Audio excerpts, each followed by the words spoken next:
Blah, blah, blah. Afternoon. How are we doing? We're going to save you 5p a litre on fuel. But fuel's going up by 75p a litre in the next month, so that's good. We're not going to tax you as much money on this side, but over here we'll tax you 3 times as much. We hope you don't notice it. Here's £100 off your fuel bill. It's going up by £600, but don't worry about that bit. Same every year. I'm going to save us £500 million by doing this. But this is going to cost us 25 times as much. I just won't mention it now. Budget's going on. Good fun, hey? Hope everybody else's countries have budgets as fun as ours. Anyway. So, good moves. What a trade today. These are the days where you make your money. So, banked 3% on this drop today. Didn't really give me any reason to get out. If I'd have not got out of that initial one, I'm actually glad I got out of that initial one. If I hadn't got out of that initial one, I wouldn't have got those positions and add-ins on the second one probably. So good move down. So all the indices across the board collapsed during London. Finally, we're getting the bear market starting. Hopefully, we'll see what happens in New York. But if we get a continuation drop on the US indices during the New York session, we should hopefully be getting this third leg starting. But I want to see a decent bearish engulfing day going in across the board, really. Afternoon, Profster. Afternoon, Harry, Llewellyn, Peter, Bruno. Milking Nas good today. Excellent. Trailing it till it takes you out. You're braver than me. Mind you, I had 4 positions on it, so... talking out of the wrong end of their digestive tracts. Yeah, it's always the same. The budget. I have no faith in politics whatsoever. It doesn't matter who you elect. They will all do the same thing. Take with one hand, take with the other. Give a little bit back for a bit, and then take it again. It's politics. Someone's got to run the country, so we've got to have someone in charge. Better than Putin, anyway. Right. So, obviously, we've had some fairly decent moves today on FX as well. Mainly the pound. Pound today, not having a good day again. London session. We have come down to ADR on a number of the pound pairs, as you can see. And we are getting a bounce. So, pound odd. Pound CAD's not quite got there, but it's obviously had a downward movement. It's been bought up here. Pound Swiss is the ADR. Pound Yen 125. Pound New Zealand just bounced straight off 100. Pound US also at the 100 level. So decent pullbacks on this move from yesterday on the pound US dollar. So be interesting to see what happens down here. A number of these are mainly the Australasian pairs. Potentially this is still a stop hunt on these levels. So we got this low, which we put in on Friday. I think it was Friday the week before. No, Monday. Yeah, Monday 2 weeks ago. A stop hunt, a deep stop hunt on a higher time frame, usually H4. So this is kind of the investor's entry time frame. What we tend to see when a stop hunt happens on M4 is roughly H4 is roughly half an ADR to an ADR. So far at the moment, we're sitting at 76 pips on 160 pip pair. So this isn't far off where I would expect to see a stop hunt. When you're placing larger orders, you don't put your stop to the pip or a couple of pips. You put your stop a little bit below. So the stop hunts on higher time frames tend to be a deeper level. So there is the potential for this to be a liquidity run. As I said this morning, for 2 weeks, anybody that's entered long for 2 weeks has had their liquidity sitting under this low or this low. This low got taken out earlier in the week. Anybody that entered long after they saw a stop hunt there will also have their stops under one of these levels. The whole lot's gone. So potentially this is it. Could be. We can only speculate, obviously, as to what is going on, but it looks like a pretty decent stop hunt move to me. The budget, as I said, doesn't tend to really have any impact from a news perspective, i.e. we don't get a spike off the news when we have a budget, because it's all, we know what's going on. It's pre-released, the budget, and there's no shocks or surprises in there. It's putting plans in place for the next 12 months, basically, to try and tackle inflation and try and tackle all the issues that we have, and all countries do the same thing. So it will have an impact on what is going to happen with the Bank of England rates and what the Bank of England do with their purchasing policies and all that sort of thing, based on what comes out of the budget. But we don't tend to see fast movement because we know what's happening. So it's all kind of factored in, but we will see a change in outlook on the pound over the next 12 months based on that budget. So it could well be that this is basically just a setup to start now the grind. But where the grind's going, difficult to tell. This drop, I would expect this drop to get brought back up, but it's certainly not doing it at the moment, is it? So all the pounds have hit. They're all pretty good ADR reversals, in my opinion, at the moment. Afternoon, Trevor. So good a chance as any of getting a really decent movement off of those today. Swiss yen got an ADR. So remember I said this morning, we got a weak Swiss franc and we got a bit of yen strength coming through. So that's resulted in an ADR hit. It's come straight off of 100 ADR. All the other yens in London have had a decent downward movement. So we've got some yen strength starting to show through finally. So again, we need to see if we can hold this. Obviously, the pound yen is one of the ones that's moved the furthest today because we've got a weak pound. But so yeah, decent downward movement across all of these pound pairs. But as I say, we still haven't got any really decent breaks. So if you look at the yens, the Aussie, we've only just really cracked the Asian lows today. We haven't held them yet, and we need to get, basically with anything that is this extended, to give me really good confidence that we have got a reversal or a pullback starting, I want to see the last accumulation getting broken. So that's the last accumulation there before we pushed up. So basically the last gap, the last propulsion gap is really what you want to see taken out. And that shows you that there is decent selling strength coming through. So we haven't done that yet on the Aussie dollar yen. CAD yen, we're sitting right in the accumulation at the moment. We broke up. So want to see these getting broken. Want to see this low getting taken out. And then obviously that accumulation there being taken out, which means you're coming back down to this support. Swiss yen, we've broken it because we've got a weak Swiss at the minute. So there's your accumulation. We've closed below. So we're quite possibly going to get a pullback if we are going to continue down. Maybe, maybe not. Euro yen, that has broken it as well. So decent break below the accumulation there. This is the next level of balance, which we sat in for 3 days. The market was more than happy to transact there for days on end. So this is we're going to find that is going to be supportive. So somewhere around there, we're looking for a break. Pound yen is broken, obviously with a weak pound. New Zealand dollar yen hasn't yet. I'm in this one short at the moment. So we're finding support potentially here. So once that's broken, all the way back down to 82,500. And US dollar yen, again, we're sitting in the accumulation. So it's not confirmed that this is the strength yet on this yen.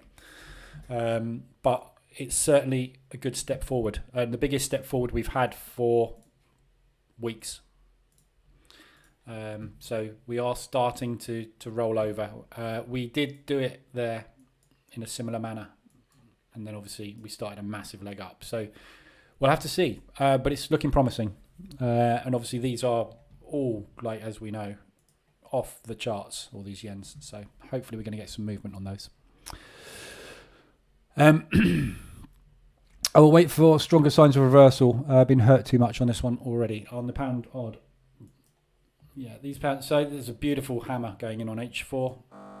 Whoops. Oh, bloody. Just turn my speakers off. Don't need those on.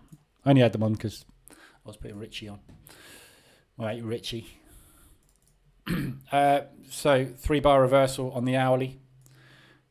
M15, we've had a 3-bar reversal. Just about to get a reversal alert. And 4-hour, got a hammer. Doesn't look any better than that. Afternoon, David. Pullback on GU. Likely, yeah. That is the pullback on GU.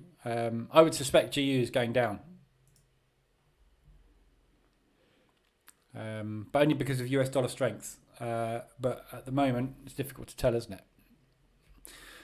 But yeah, so really good moves on the pound potentially this afternoon off the back of the budget. We could see some strength coming through. There's a lot of levels that are looking really good. So we will see what happens this afternoon. But the indices have been coming down very, very hard. So when we get the indices coming down, we tend to get strength in the related currencies, and especially obviously with the US dollar. So you can see the euro US dollar obviously has been coming down because we've had a strong US dollar today, and obviously the indices have been coming down pretty hard. So 5-minute pound US dollar. Well, yeah, I mean, you've got a reversal alert and it's coming back down to retest at the moment. So yeah, potentially could be pulling back. Certainly due, nicely extended. But I mean, my bias is short on it, so I wouldn't really be looking to long it at the minute. But if you're trading it short term, yeah, I mean, it's shot. So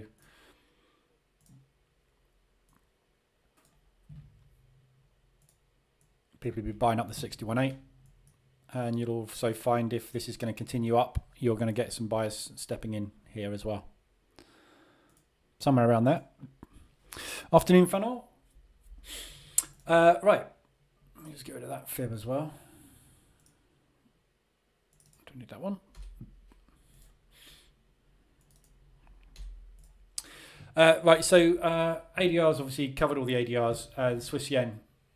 So Swiss yen obviously has hit ADR. I'd be more inclined to look for hopefully short continuations on this during New York. I want to see ideally New York continue this bear run on the yen, or bull run on the yen really, but bear run on everything against the yen. So wouldn't be inclined to take that on the rest of these pound ones. Potentially really nice reversal alerts off of ADR.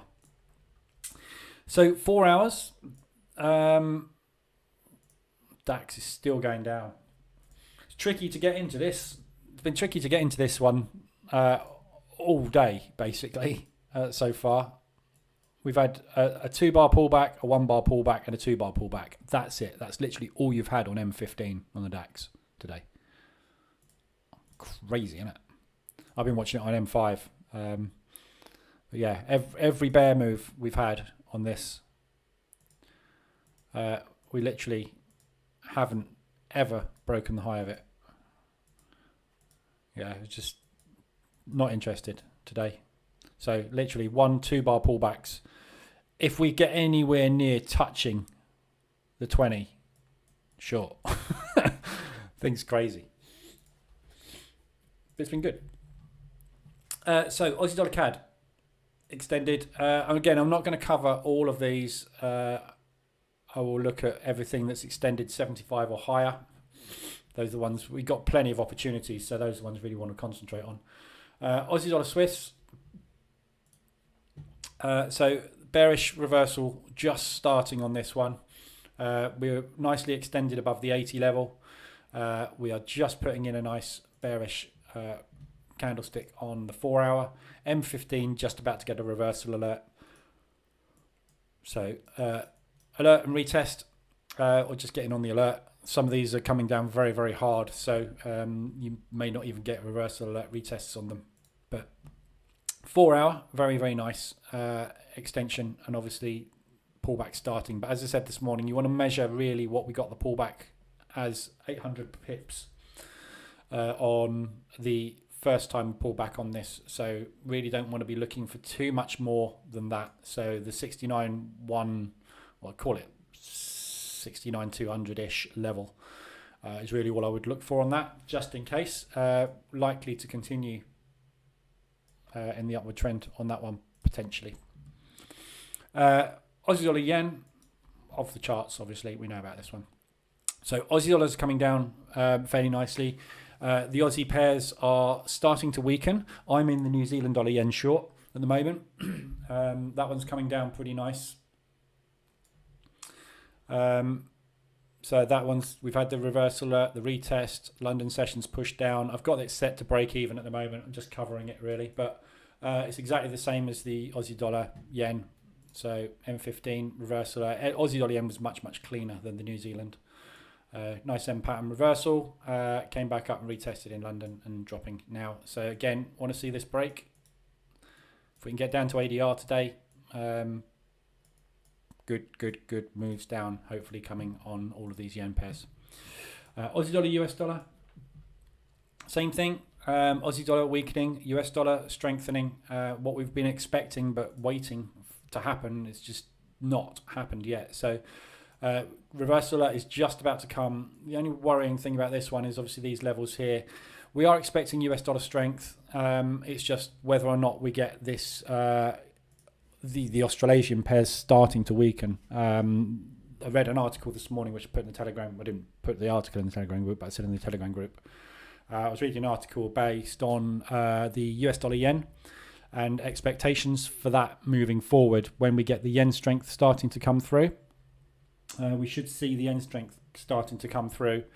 And as we do see strength coming into the yen, the market will start to rally behind the yen, which will weaken the other currencies that have been rallying, i.e. the Australasian pairs mainly at the moment. So when and if the yen starts to power up, we get this proper strong move starting on the yen and it starts to go bullish, we'll see the Aussie and the New Zealand starting to weaken off. And as they weaken off, the other currencies will start to take over control and we'll get this move starting to happen.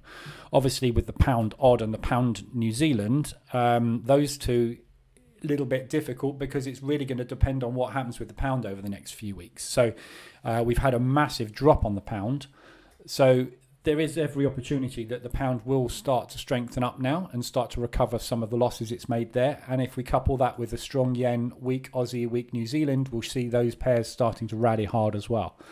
So this could well be the start of all of these moves, as I would normally call them profit takes. But obviously a lot of this is just been manipulation. It's not necessarily speculative moves. It's just money been running into the other currencies. So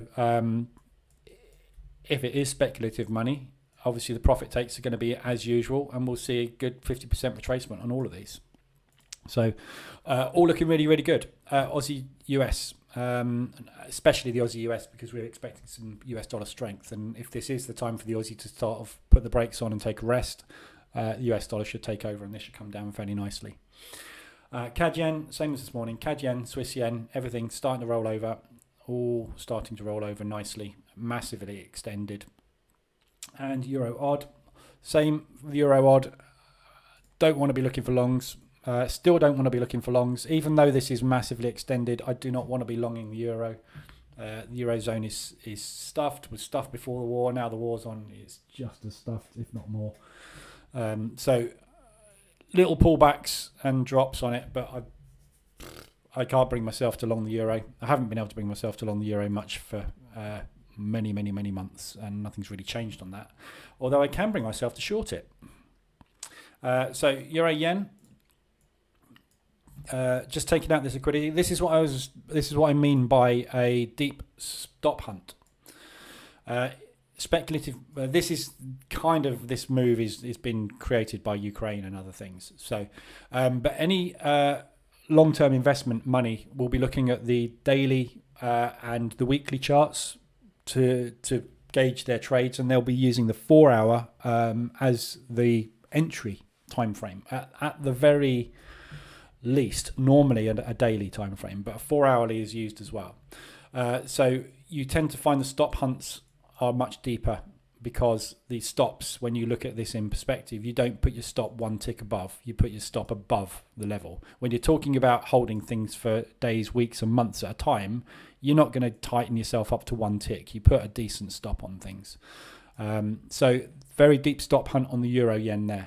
Complete V-shaped recovery in a currency that is on its knees. Unlikely that is going to continue to go up, isn't it? Even, when the yen strengthens, this one is the one I would expect to have the elevator shaft on. We should easily undo a week's worth of movement in a couple of days on this when it moves. So, Bruno, what do you mean by speculative move? Speculative money is basically prop desk money, money used by the banks for trading, for profit. So there's different desks in a bank, and in any institution you have, in banks specifically, you have the commercial desks, and their job is to execute positions on behalf of commercial customers. So people like Microsoft, central banks, large corporations, basically Teslas, all the big guys out there that I've got to ship 200,000 cars over to China. I need to make a $2.5 billion transaction. You can't just phone up and go, I need to make a $2.5 billion transaction. That gets put through a commercial desk in a bank, and that they will split that $2.5 billion transaction up into micro transactions, which get dripped into the market. And this is how we see market movement. Yeah. So drip in, stop, drip in, stop, drip in, stop, drip in, stop. Yeah. It's a commercial transaction. Hedge funds. So I'm a wheat producer, and I'm basically expecting my yield this year to be $25 million. In case there's a massive rain, or there's a flood or an earthquake or a war breaks out and I can't produce that grain, I'm going to hedge against the price of grain dropping. So I would need to put a transaction in the other direction just in case something happens, which is what a hedge is. And there's lots of different ways that hedges are transacted as well. So those are all like commercial transactions. Speculative transactions are me sitting on a prop desk given $25 million and told to bring back $26 million today, i.e. make $1 million for the bank. Speculative traders will be in and out, in and out, in and out fast. And this is where we see the manipulation in the market and the profit taking. Obviously in a commercial bank, the commercial desk knows what's going to happen to price today because it knows it's got to execute $25 billion worth of transactions this week. What do you think is going to happen to the price when it does that? Why not tell the prop desk that we're going to be executing 25 billion worth of longs so that they can start longing and profit taking and longing and profit taking? This is speculative money. Yeah.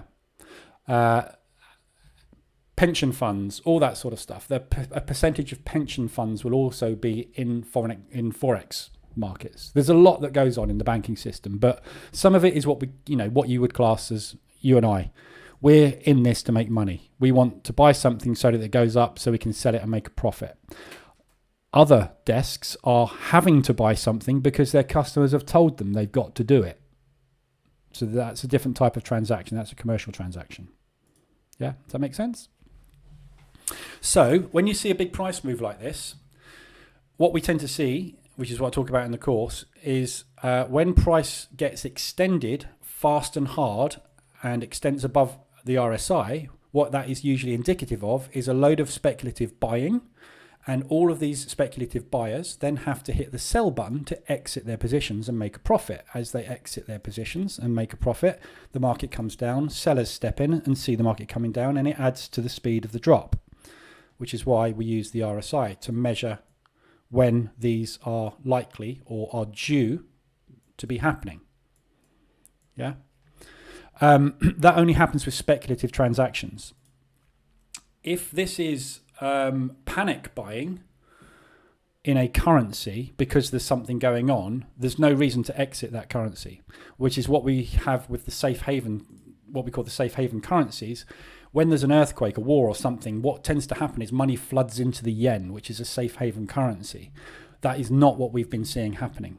When money floods into the yen, it won't flood out of the yen until the market is more comfortable and is more risk tolerant, and then they will start to extract money from those safe havens. So if it's not speculative money, it will basically keep going. And this is why I don't trade gold, because with gold, you find money flooding into gold just because gold prices are going up. People buy it and they will hold it. So people buy and hold gold. There's no profit taking a lot of the time on gold, and you get these big squeeze moves. This is obviously war based, but you get this happening in gold a lot. Just different types of transaction. What we're interested in is market manipulation. We trade Forex pairs because we know that the market is manipulated by the banks, the central banks, and the institutions that trade foreign exchange. So we're riding their waves. We know that after they've bought a load of stuff, they've got to sell it. When they sell it, it comes down. We're riding their sell. When I see loads of buying, I'm getting in the opposite direction. Why? Because I know that they're going to do that very shortly as well. Unless they're not speculative transactions, then there's no reason for it to come down. Fundamental shift will take price in one direction, not because people are speculatively buying a currency, because they're putting their money in there because they're expecting it long term to move in one direction. But we don't need to know that. It's the economics of everything. What we need to be interested in is when something goes up and it gets too high, it comes down again. It's like the stock market. Where was I? Sorry, went off on a tangent again. No, I don't do that often, do I? I was talking about the yens. So I've covered all the yens. We know all about the yens. The euros, I've just covered the euros. I don't really want to be buying the euros, Euro New Zealand. Again, the reason I'm not buying the euro, which is kind of what sparked that conversation, the reason I'm not buying the euro is because the euro is in big financial trouble at the moment, because of COVID, because of tourism drying up. They're a massive tourism based industry. The whole of Europe, people visit Europe. It's a lot of holiday destinations for the UK, for Europe, for America, for everywhere. We haven't done that for 3 years. So basically, think about me turning around to you and saying, you can't work for 3 years. Is that all right? Well, you're not having any handouts either. What do you think that's going to do to your pocket? That's what's been happening to the euro. There is nothing in place at the moment that is saying economically it's changing. We get one thing handed to us, i.e. COVID's stopping, we're going on holiday again, and then we get a conflict starting on your doorstep. You know, the euro's just not in a good spot. And financially, it's absolutely shot. Debt's going through the roof. Inflation's going up. So that's why I'm not buying the euro at the minute. If Lagarde comes out and says, hey, guess what? We've had 50% of our debt wiped off by all the other rest of the world. Thanks very much for that. Oh, and by the way, tourism's up by 200% this year. The euro will go up, and then I will start to buy the euro. And that's why I use the COT report. Yeah. What I've just explained is the market view. And this is the economics. This is why I don't worry about economics, because these guys know what they're talking about. So if they think it's short, I'll go with them.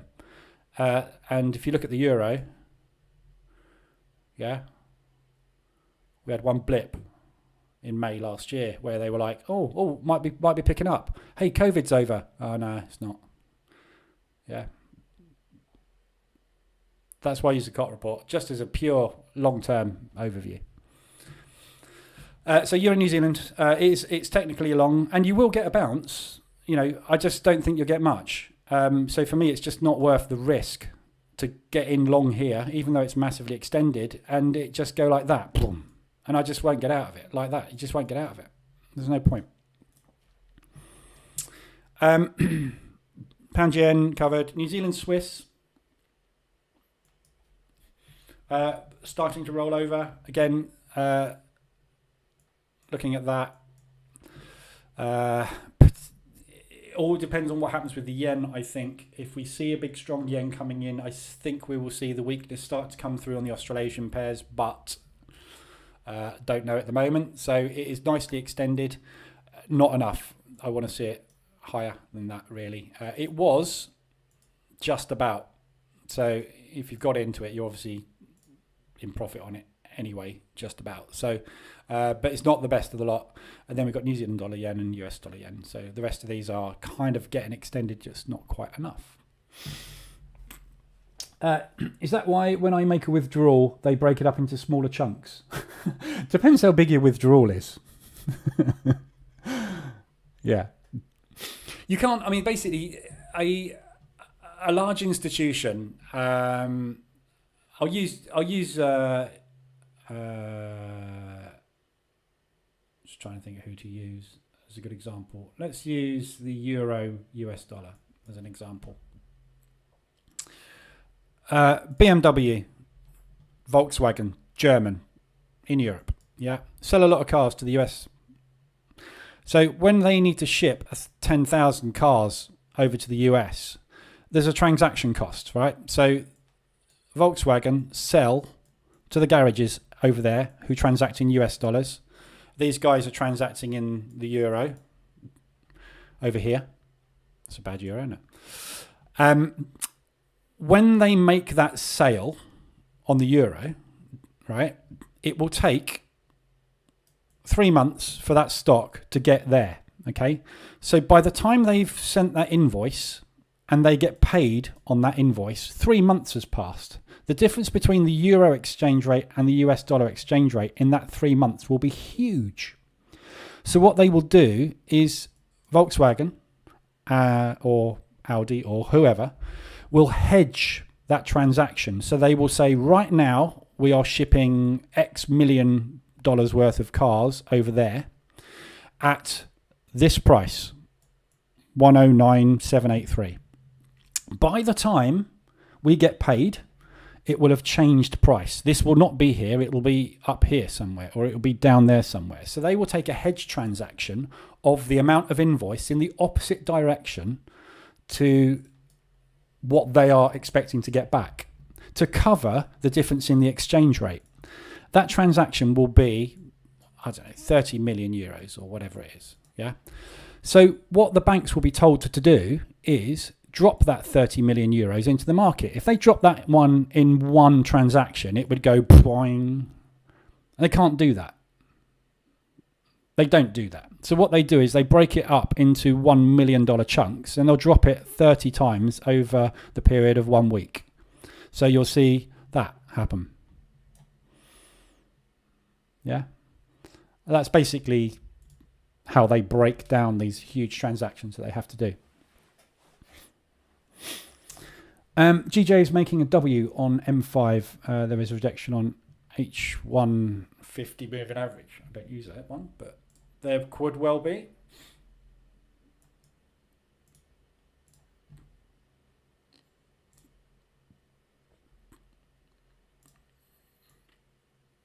Potentially.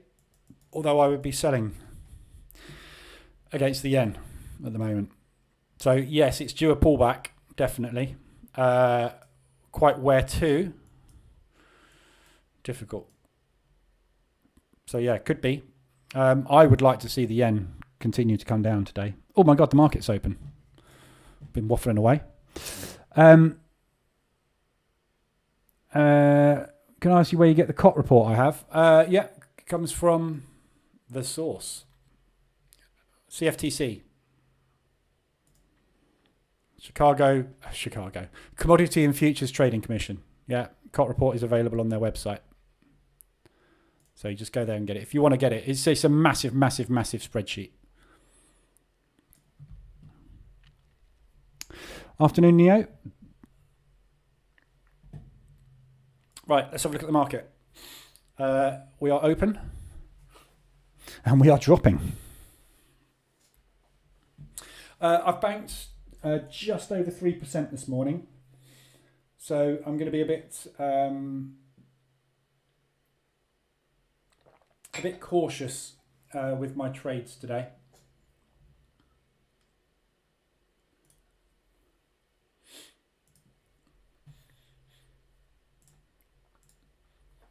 Purely because I've got a decent amount of profit in the bank and I don't want to give it all back. But obviously movement today so far, looking at the indices, we're not quite at bearish engulfing point yet, but we are getting there. So 5 minute opening range is in, nice and tight on the DAX. So yeah, looking for bearish engulfing across the board on the indices today. We're still pushing down hard at the open by the looks of things. I think the main problem we're going to have today is trying to get in.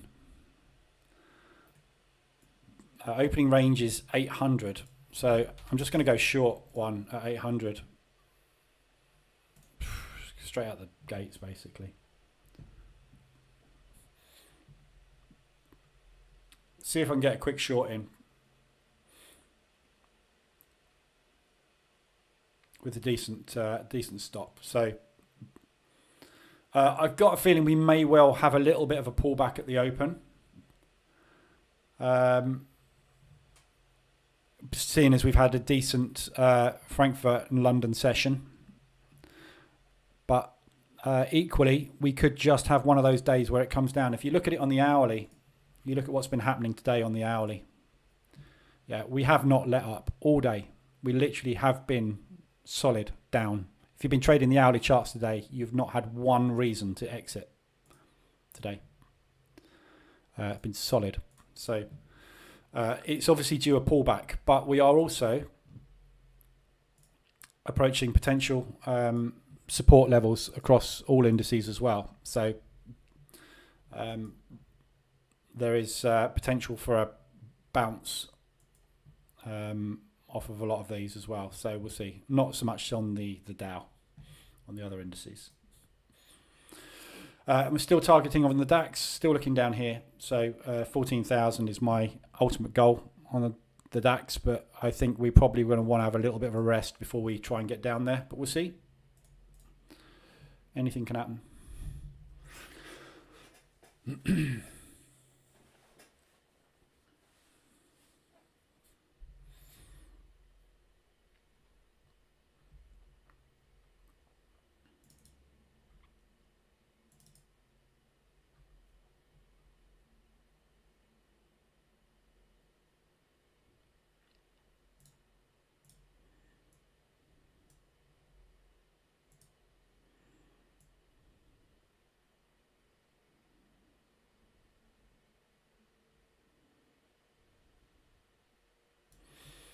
So potential, this accumulation here before we pushed, potentially this level here is a pullback spot if we're going to get a pullback. Hopefully it just dump out the gates.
Being tech support.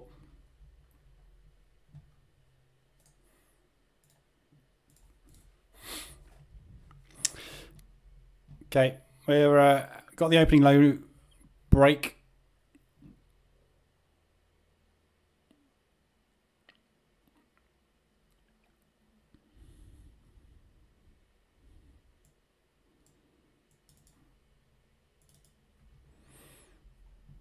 Just trying to find a support level here, really.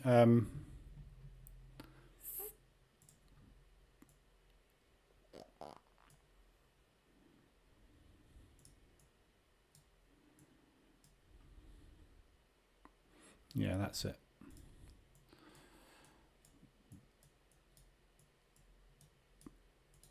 So basically this level, we're just approaching it now, is the strongest support until we go for a double bottom down there. So see what type of reaction we get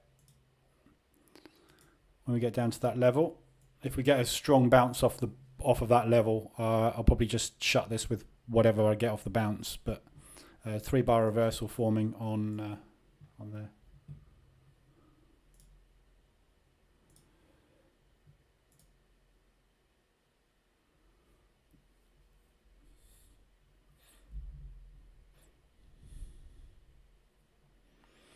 We've got crude oil this afternoon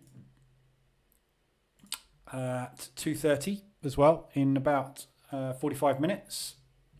So need to be aware of obviously that just looked like it was just going to fly through there, but it didn't. So yeah, just be aware of oil this afternoon. Any CAD trades you've got on may get affected by that.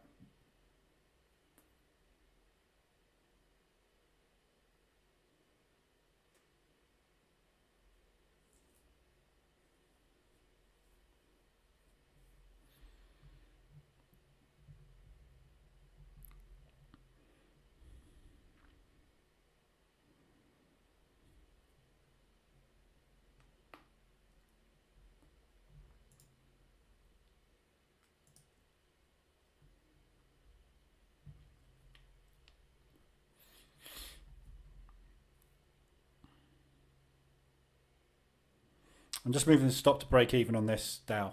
We're getting a rejection down here. We obviously due a pullback today.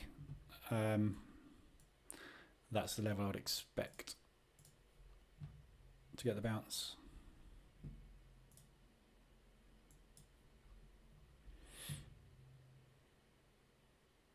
Which is this level here.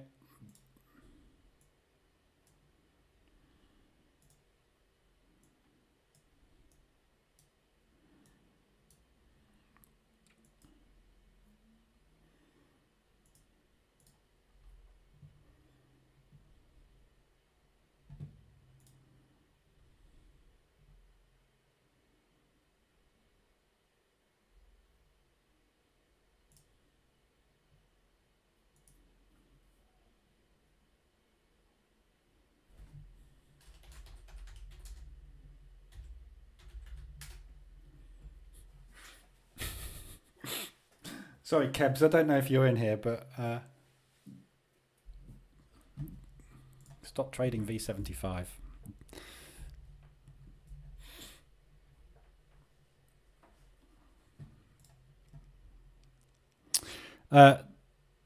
Decent rejection again on the DAX.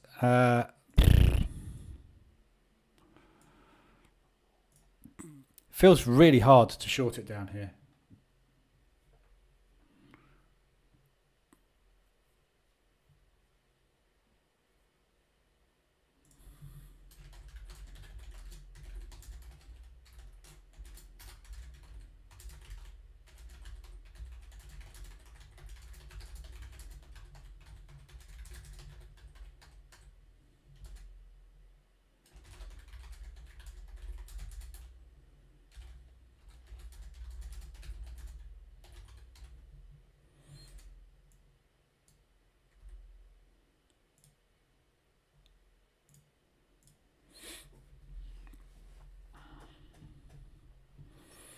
Okay, we're just getting an opening range break, potentially forming on the DAX. Dow's heavy. S&P, a little bit of rejection showing. Nas bullish engulfing. So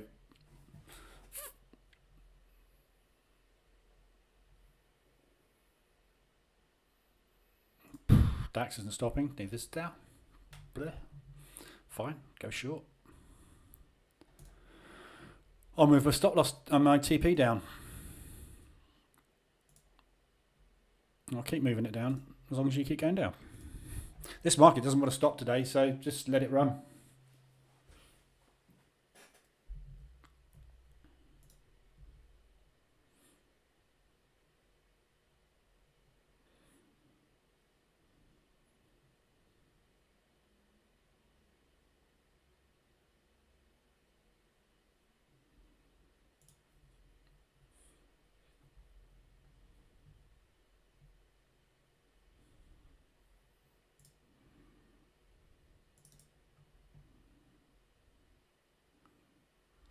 Okay, getting a bit of buying action coming in down here now. I'm going to take that 0.3%. Puts me on 3.3 for the day. I can't believe we're going to drop any further without a pullback. That's the only reason I'm getting out of that. I could be completely wrong. I was wrong this morning to get out early on that initial trade when it started to look like it was pulling back at the open. Might be wrong here, and it might just completely collapse. But after such a strong move, I think we need at least a pullback. We haven't touched the 20 all day on the DAX. We've been bouncing off the 20 on the Dow throughout the whole London session. I just think we need something. We need some kind of pullback to gather up a bit of steam, basically. But just my view today. I still think we're going down, but I don't think we can sustain a drop like that. There's been so much selling off, but we will see. I didn't cover the hourlies today. There's not much on the hourlies. Euro odd, again, it would be a long. And the pound odd, obviously, we got the reversal alert on the pound odd. Down there, we had that nice move starting. 3-bar reversal. We're retesting at the moment, so this could be it on that one. Euro New Zealand and the Aussie CAD only just got extended. S&P pushing lower. NAS coming into that support.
Okay, we've got 45 seconds left on this candle. Dow looks like it wants to potentially hold that level for the moment.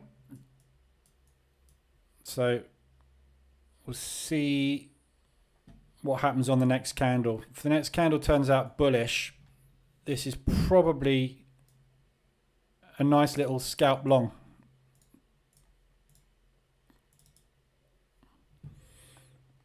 Depends how bullish the candle is, the next one. As you can see, we don't really tend to get many, so don't want to hold it for long if you're going to take a long on this one.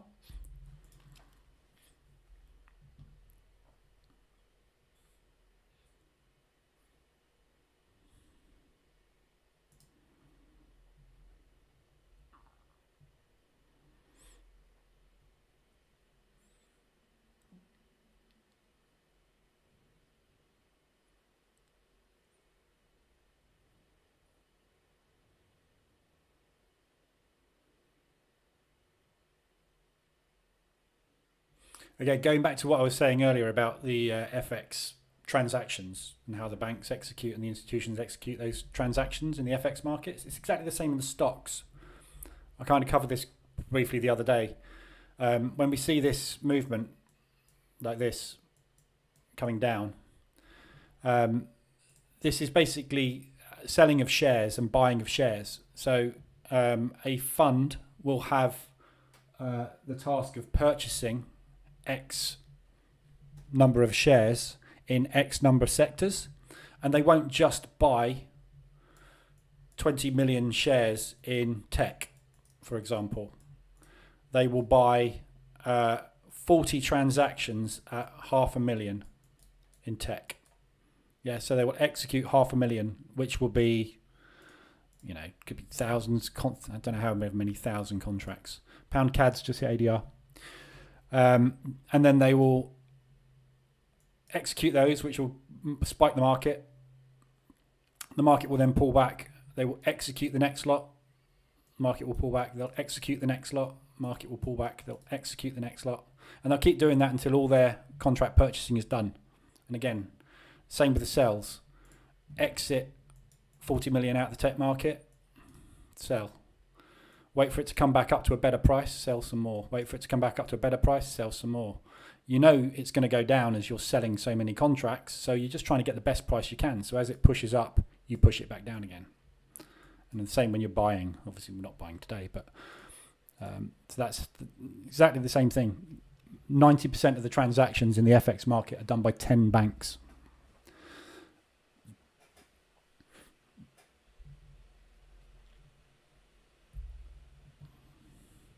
Okay, bullish engulfing forming on the Dow.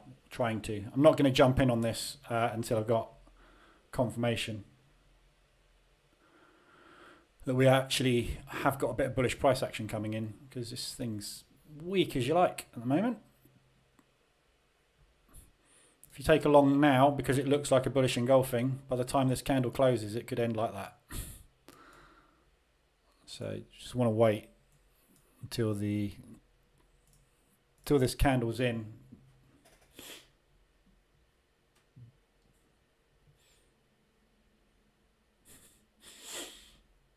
Kebs, are you in here? I'm just watching what's going on in Telegram. As much as I love what you're saying, I have never made losses using Mr. Lee's products.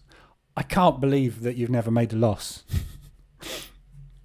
It's impossible. And if you have never made a loss, please show me how, because I've never found someone that can do it. You need to tell me. Until you can show me your P&L, I don't believe you. No such thing as not making a loss.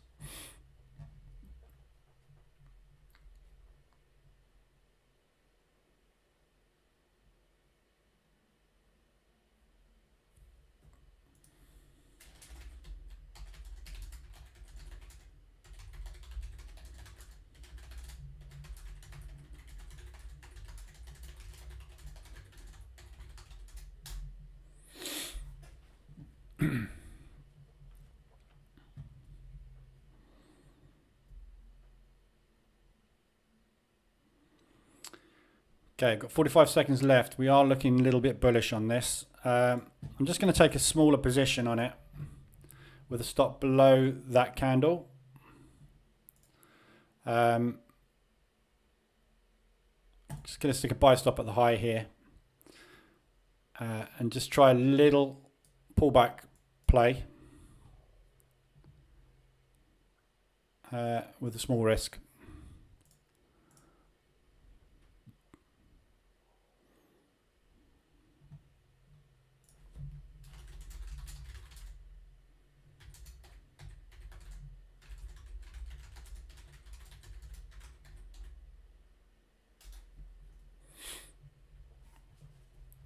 Okay, one long.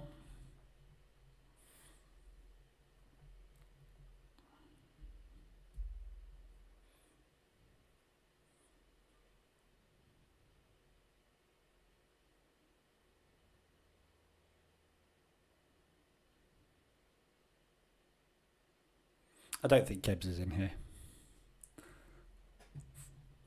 But he only trades volatility 75. And like I said this morning, I'm beginning to suspect that he's actually not a trader. He's actually an affiliate, because the internet is, I'm sure you're aware, full of affiliates trying to push deriv, as affiliates were around trying to push options, binary options, when binary options were the popular con. Now deriv is. The volatility index is the synthetic indices. They're all now what they're trying to get people into. So, whenever I see somebody that posts nothing but positive P&Ls and says they've never made a loss, what that encourages is people to DM him in Telegram, and he goes, yeah, all you got to do is sign up at deriv.com and I'll show you how to trade. Here's my affiliate link. Deposit $1,000 and I'll get 10% of that. Be very careful. Ask him for a P&L.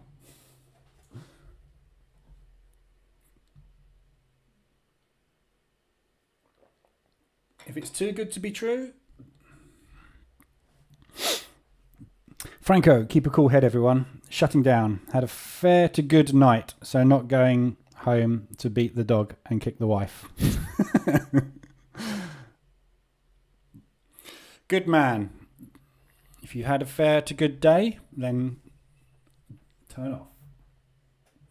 If you've made your money, that's why I'm reducing risk, just because I've banked a load today, so I don't want to pop it.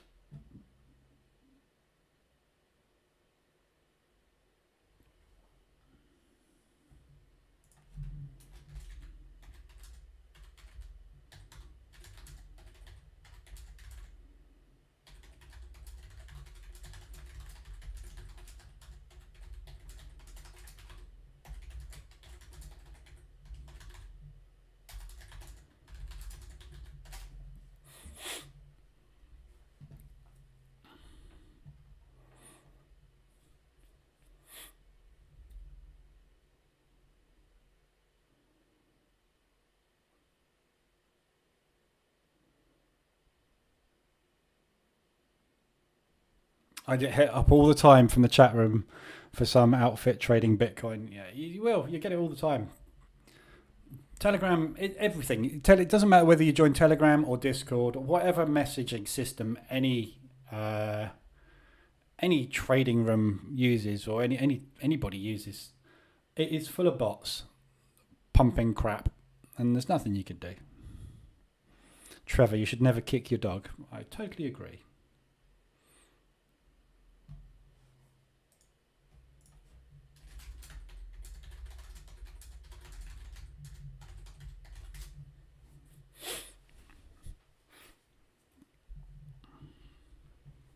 I wouldn't advocate kicking your wife either. You might get kicked back. Then you'll be in trouble.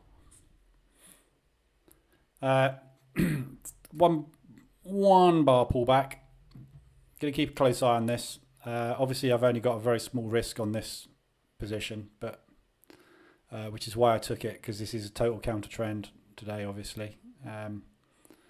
But looking basically for a potential grind back up to the 2050 area. So may or may not work.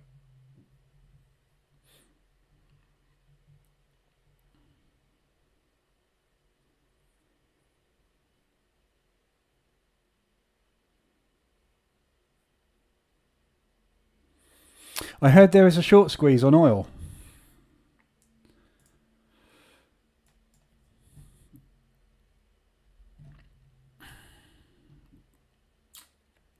Oil's going up. There's what did I read earlier? Where was it?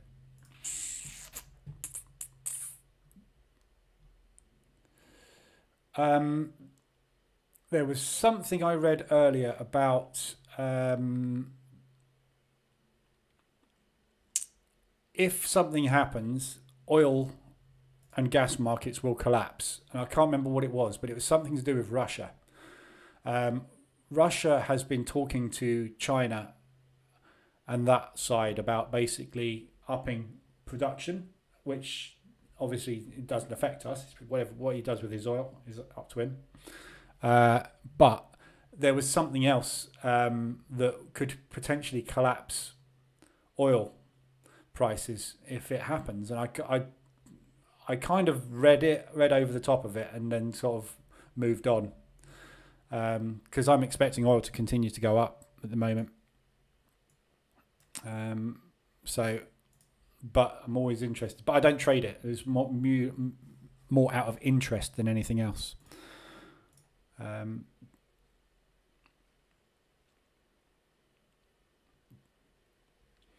But I'd be surprised if there's a short squeeze going on, because I don't think there's many people shorting it. I know how we can find out. Let's have a look.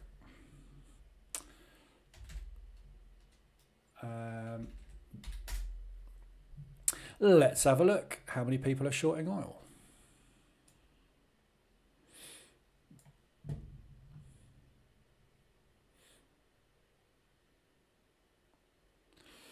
Everyone's long oil.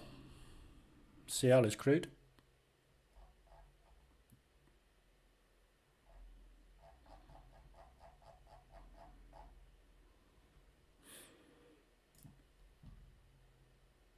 People are coming out of shorts. That's why it's going up, obviously, because the market does the opposite to what everybody does. Nothing dramatic at the moment, though. We had a big move there where everybody started shorting it, and of course that drove the market up. I've been through this before. Obviously, if you're not aware of it, this is the client sentiment index from IG, which shows you what the market is doing, and obviously what the market does is completely opposite to what the retail trader doing, which is obviously completely opposite to what the market does. So in this example here, everybody started selling oil, so oil prices went up. When people start to buy oil, oil prices come down. Yeah, everybody's selling oil as it goes up. Just does the opposite, basically. But at the moment, market is positioned long. So we're due a pullback. Definitely. But I think we're just going to grind on oil now. I think we'll gradually grind up. I'm not quite sure where it's going, but as I say, I'm not trading it. It stung me again. Every time I try it stings me.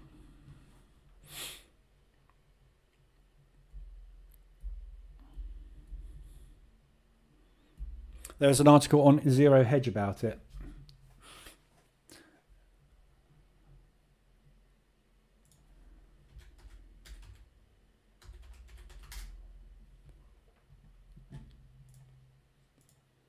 Go away with your pop-ups.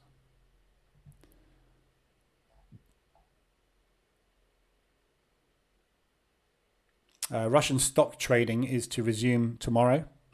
Obviously, they shut the stock market over there. Brent soars above 120 amid short squeeze on Trafigura, says oil. As Trafigura says, oil will hit 150 this summer. That's not far, is it? If you look at it, we're at one. Yeah, see, this is where remember I said about oil. I was looking for 150 to 300 a barrel. But what I was looking for was something like that. What we got was a complete A-shaped recovery, which means we got a hell of a grind to get up there. But that's what I would expect, is the grind to continue. So just buy the dips, basically. Keep an eye on the moving averages. If you want a long-term investment trade, I think that's a pretty good one at the moment, oil. But like anything at the moment,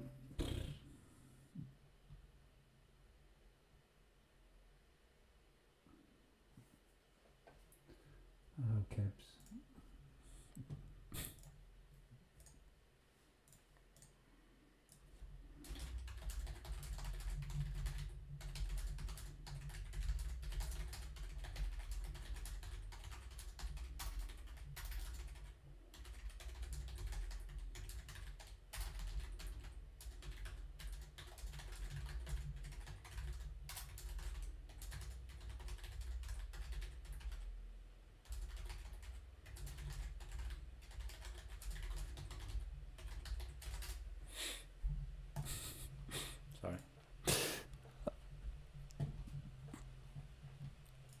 I asked somebody to put the reason for their trade in the group. So he says, the reason for the trade is the market reversal alerts indicator and the dashboard. That's not a reason to take a trade. That's a signal. Doesn't mean you should take a trade, does it? If you took every reversal alert you took, you'd lose a fortune. Anyway. Pullback starting. A little bit Christmas tree like there. Don't like it when it's up, down, up, down, up, down with no progress. I want to see this high get invalidated. And then I think where my TP is basically, which is 800 points. So looking to get out there.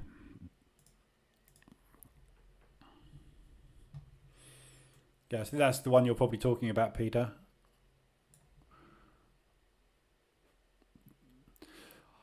I think you'll see a huge backwardation.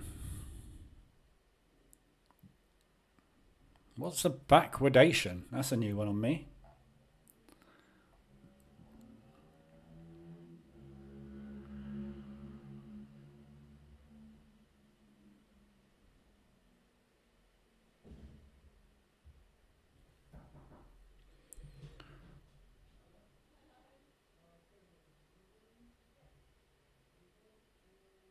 Expect much more upside as the world realizes. Putin has known all along the world can live without Russian oil.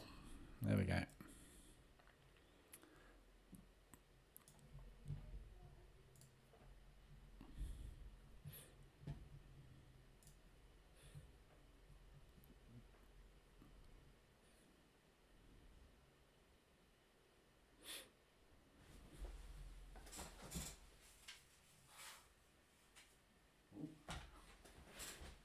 I think that was my computer being delivered. I've ordered a new trading PC, everybody. It's very exciting.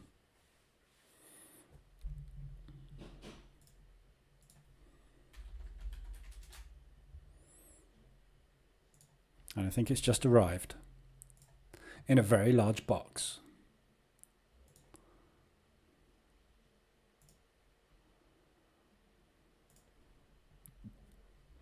So if anybody wants to buy a second-hand trading PC, I shall be selling mine shortly. 5 monitor setup.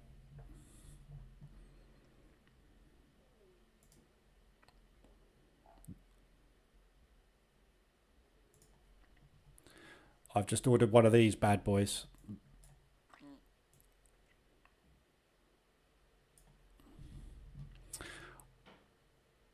RTX 3070. i12.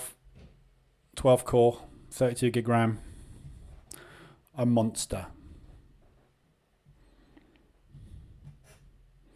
So I can stream off that as well, because at the moment I'm streaming off my laptop, which is a gaming laptop, but I just want one machine basically now. I want to get rid of my multiple machine setup. Just makes life simpler.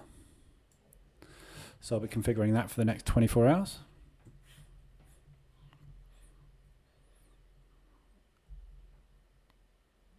Maybe if you help me dig out of this hole. Yes.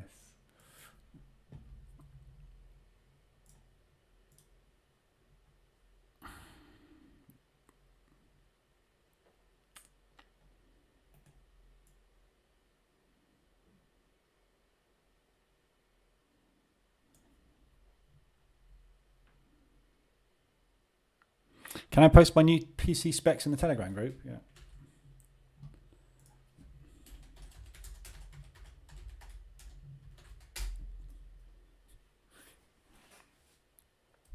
I've gone over the top, to be honest. The reason I've gone with the 12-core processor, you don't need a 12-core processor, is for data crunching, basically. 12 cores is better than I've got. I've got an i7 at the moment, but my i7 is 6 core, 8 core, 6 core, 8 core. I'm not sure actually. 6, I think. It's 4 years old, this machine. But it's still, I mean, pretty high. It's very high spec. But I've gone with a 3070 Ti graphics card as well, just so that I can game on it, because I'm sad like that.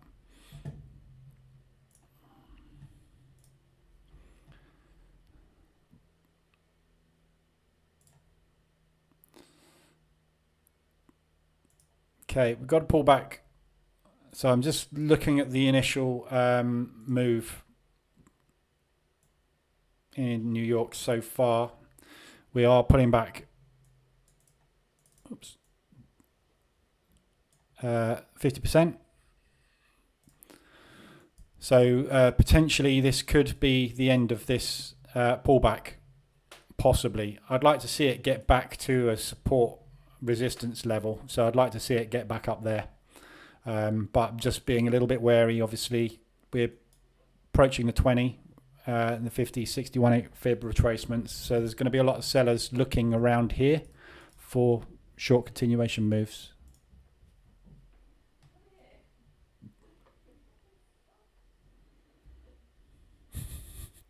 My wife's just trying to wash the dog, and the dog sounds like it's not very happy about it and running away.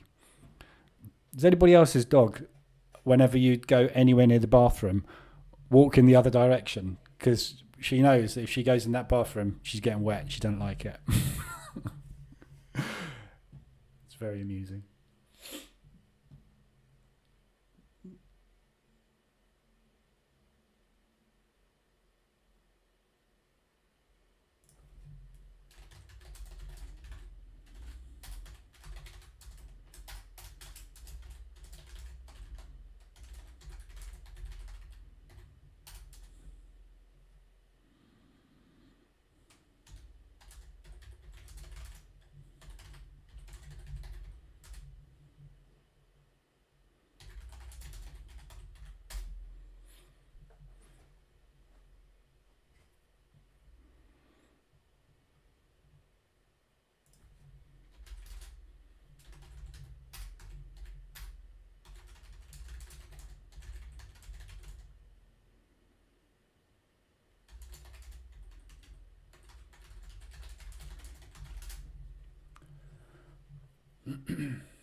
Just going to drag my stop up a little bit on that position.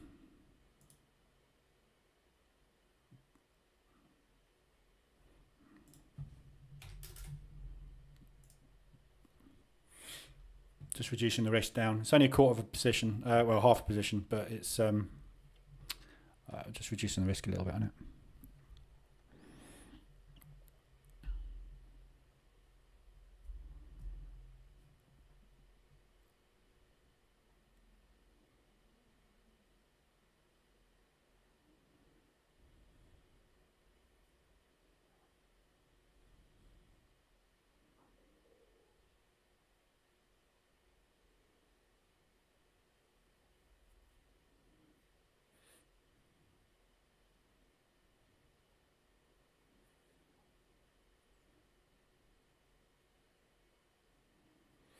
Always important when you're buying a PC,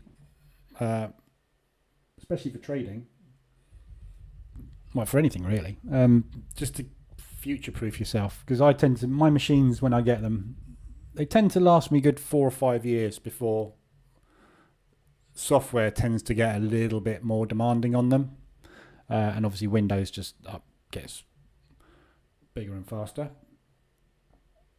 So I just tend to spend as much as I possibly can on a machine. So then I don't have to bother about buying another one for another 4 or 5 years. And I keep thinking about upgrading them. I tried to upgrade this one that I've got at the moment. I bought a new 3070 Ti card for it. Didn't fit in the box.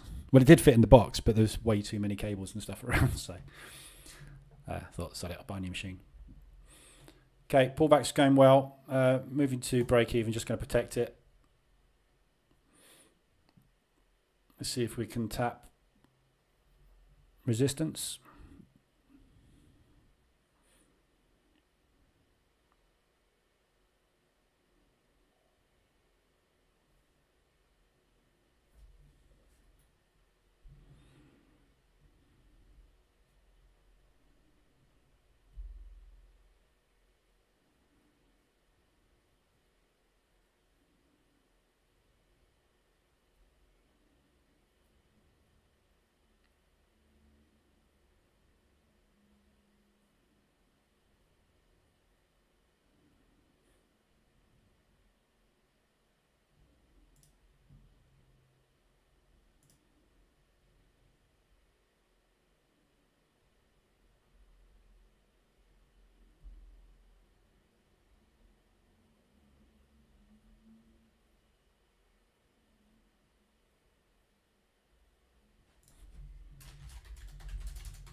Okay, just closing that one out. Just 0.2. It was only half a position anyway, so we're struggling, and we're also at the 20. Got signs of rejection as well on the DAX. Potential resistance.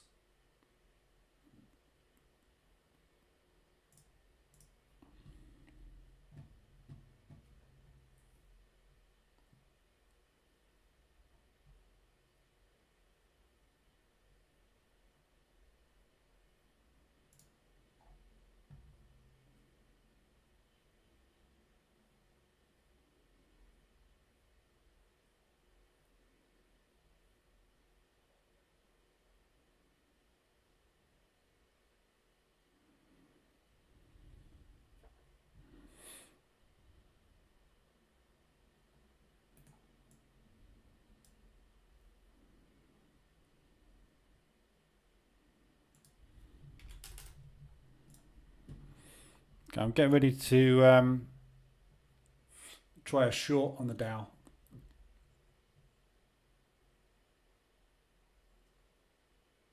Got 1 minute left, 1.5 minutes left on this candle. So I'm going to go for a pending under the low with a stop above, somewhere up there, 500, 600 points. Fairly wide, just to give it a little bit of breathing room. Assuming we paint this shooting star.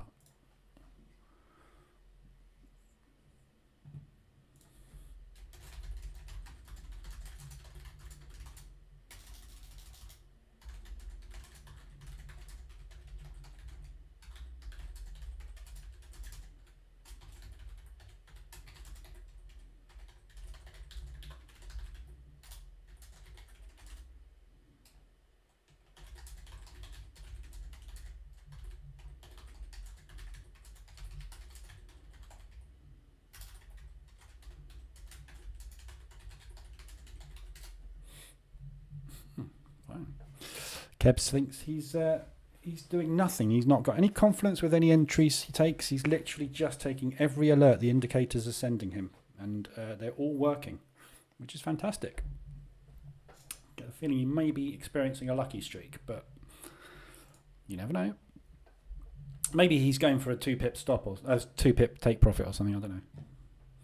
Anyway, if you're interested, go to the Telegram group. I can't work out what he's doing. Okay, so I'm going to put a self-stop underneath that last candle. Whoa, wrong one, hang on, sorry. Cancel. Oh, no, got in. Stop's way too tight on that. I wanted a big stop on that. I forgot to change it to pips. I left it at last candle. If it works out, I'll take it, but that isn't where I wanted my stop. I wanted my stop up here.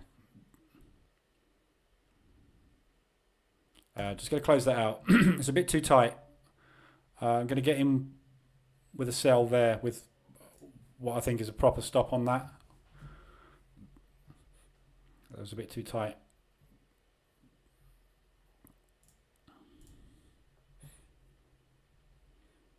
So we're just tapping the 50 potential resistance on the DAX. So look at what the others are up to. S&P, nice pullback. Nasdaq, again, nice pullback on the Nas as well.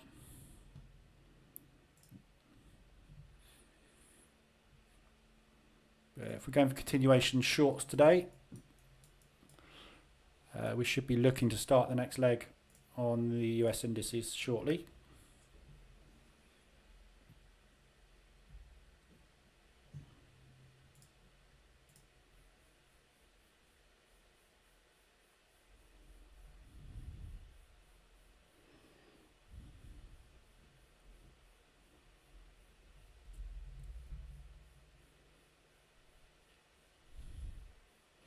It's 10 minutes till crude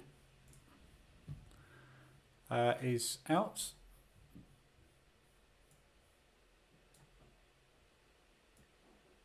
So just be ready for that. Potentially might get some movement on the CAD pairs.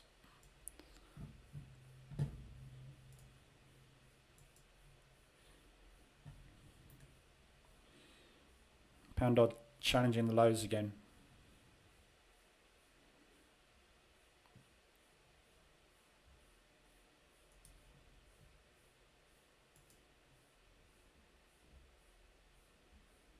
That looks like Australian dollar strength. New Zealand's coming down a little bit more. Rather New Zealand, yeah. Don't know. Difficult to tell what's going on with these ones. It really is.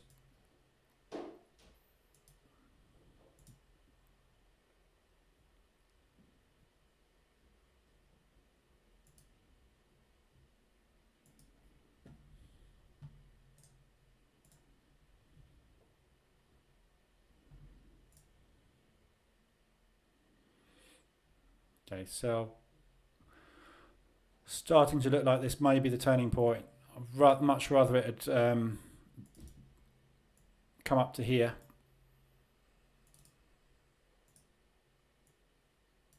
Triple bottom resistance, but it didn't quite manage it.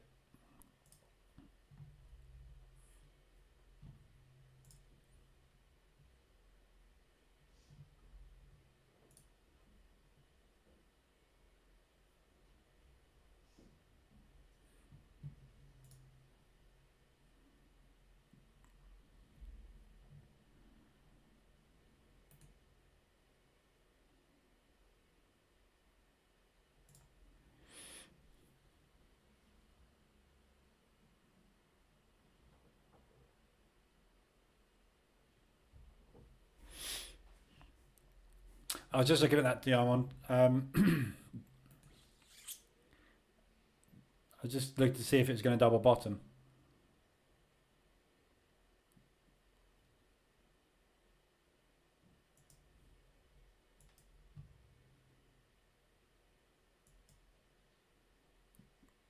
It's definitely not the pound. It's the Aussie look.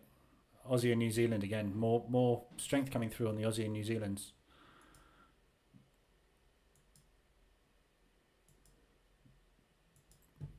Just crazy. This Australasian strength is just not stopping at the minute. Dow's pushing, DAX rather. A little bit more of a pullback on this. So that's the move so far today on DAX. So coming up to 38. There's your 50, which is spot on with that resistance. 61.8 at those highs.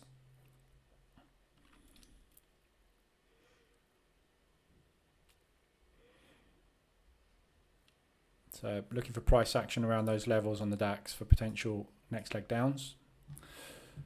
Assuming we're going to continue down today, obviously, and the US market is not just going to buy the hell out of stocks and take us from a red to green day.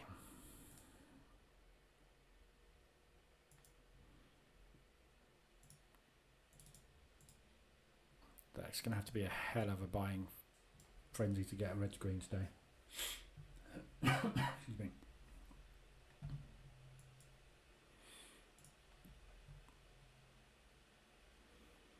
Okay, solid move up on the Nasdaq and the S&P.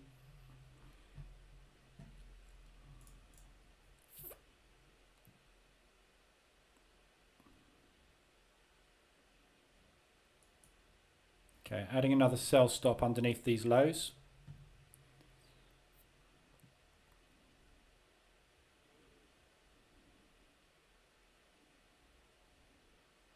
So in the second position. We've got 1% on these now.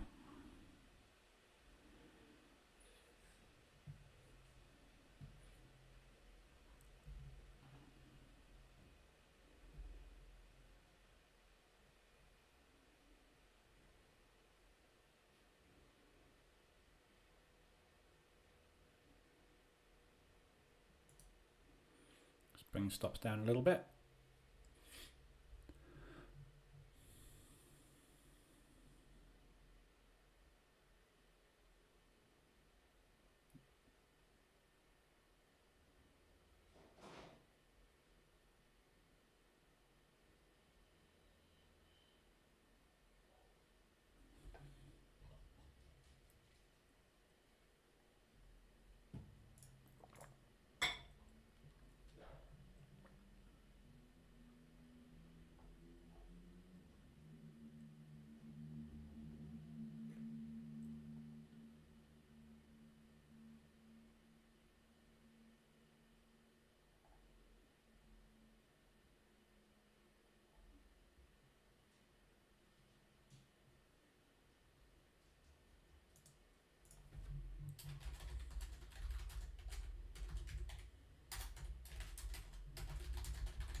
Okay, a little bit of a pullback. Some buyers stepping in at the minute. A little bit wary of coming up to test that support. Now I've got into 2 positions. But anyway, we'll see. He who dares and all that. Nice bearish engulfing on DAX forming. Still got 1.5 minutes left on these candles yet. S&P looking the same. NASDAQ not quite. A bit more of an inside bar forming on the NASDAQ at the moment.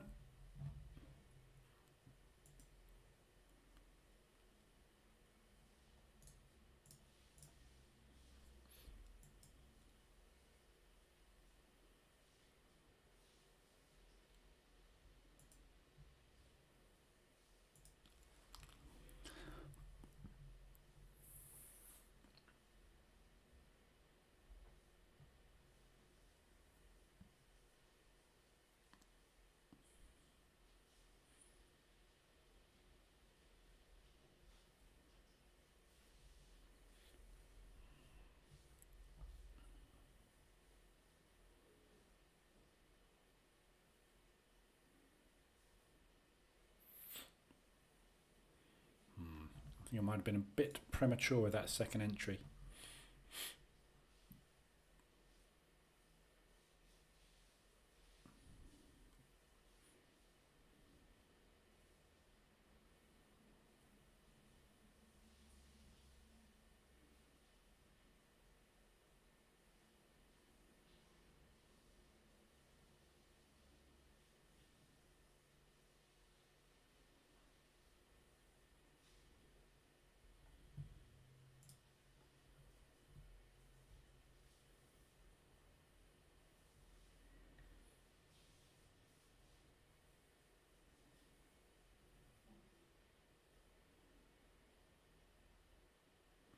Okay, so we've got bearish engulfing. Got bearish engulfing on the DAX as well. Not particularly convincing. Still got some very decent wicks to the downside, so there's still some buying pressure coming through, but the sellers won out on that. DAX is coming down fairly nicely. Bearish engulfing across the tech and the NAS and the S&P.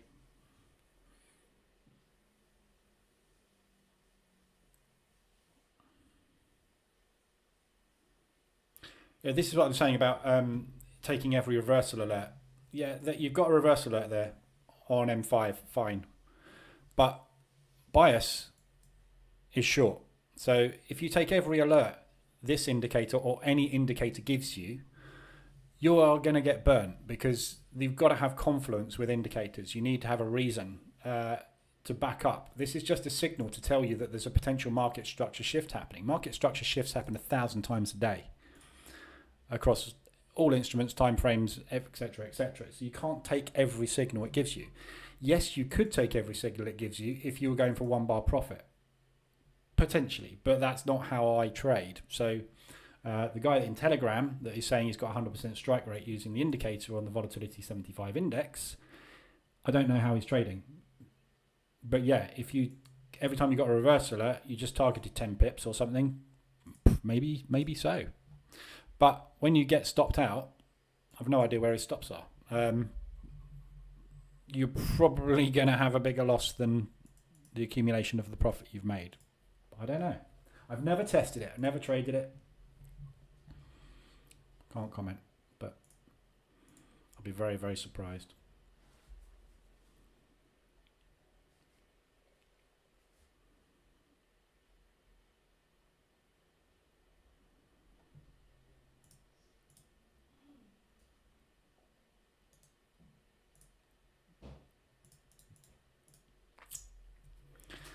Looks like I'm going to get potentially feeling like I'm getting stopped out on this one. I got in too early. I should have waited for this retest.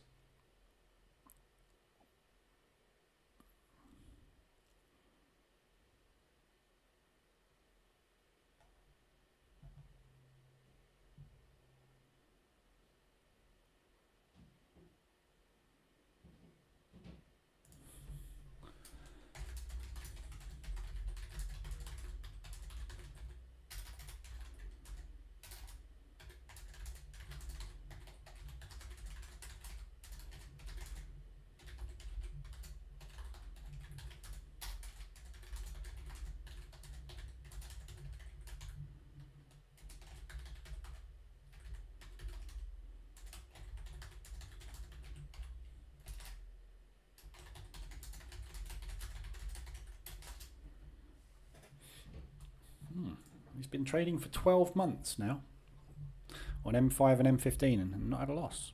I'm finding out more about this volatility 75 market reversal alert strategy that he's using in Telegram. I'm interested. If we get invalidated above that high, I'm wrong on this one, so I shall be taking a loss. I'm thinking of scaling out on 50%. I'm just waiting to see what happens with this candle. We've only got a minute left. If we get some decent wick on this and we close down here somewhere, might be all right. We're just in an accumulation, fighting it out at the moment. Potentially, obviously, there's a chance for the sellers to win out here. So I'm just seeing what we get price action wise on this candle. But I'm toying with the idea of just shutting one of these out. I have moved my stops down anyway, just to protect a bit of this risk, but I'm feeling a little bit early on this one.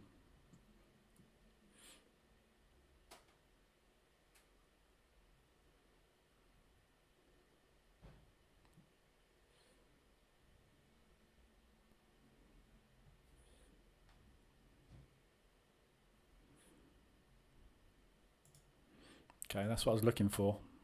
Nice bearish close.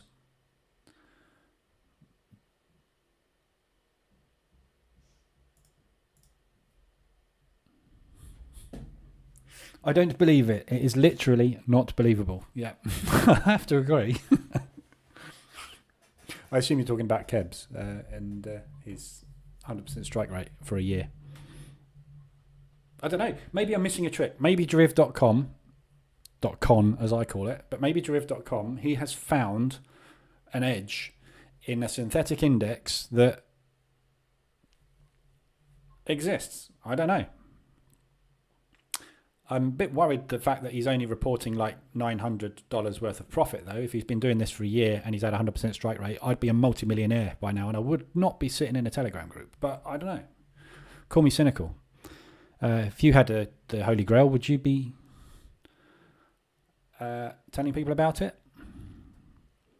Literally, if I found something that manufactured money for me on a daily basis, I would never tell a soul. Don't get me wrong. I believe in my indicators, but they're not fallible. They're not infallible. They don't work that 100%. It's just not going to happen. If you can find an indicator that works 50% of the time with a 2-to-1 strike rate, snap their arm off. That's all you need.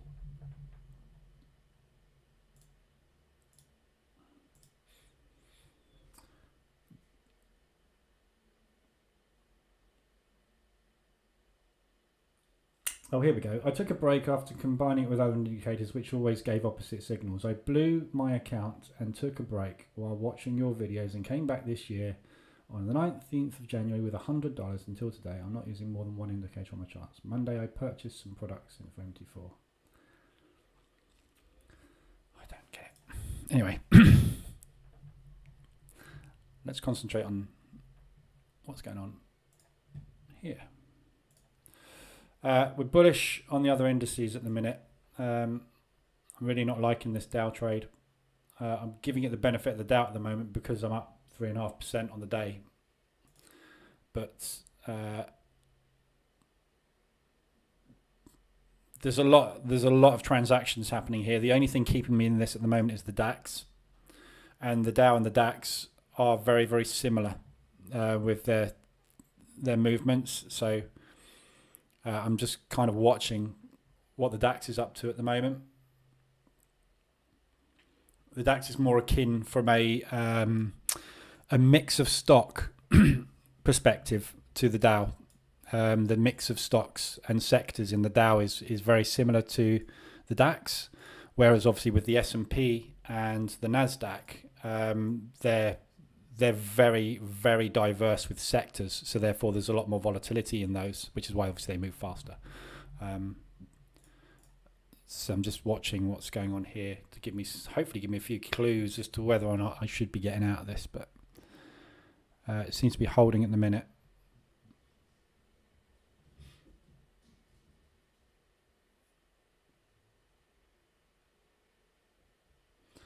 So he's trading support and resistance to support and resistance.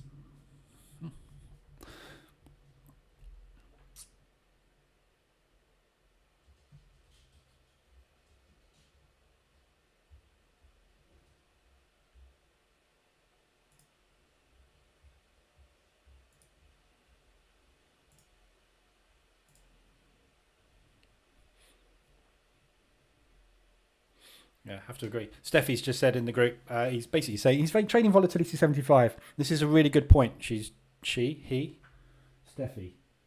I'm assuming that's a lady. Yeah, it must be. If you've got an instrument or a strategy that is working for you, he's basically saying he's looking to diversify into DAX and NAS and gold. If you've got a strategy or an indicator that works for you on one instrument, you're better off not diversifying. Yeah, if you master the DAX and you can extract every day 0.5% to 1.5% or whatever out of the DAX every day, why would you go and look at trading 3 other instruments? Double the size of your lots on this instrument that works, rather than trying to learn something completely new from scratch and figure out whether or not your strategy works there. Yeah.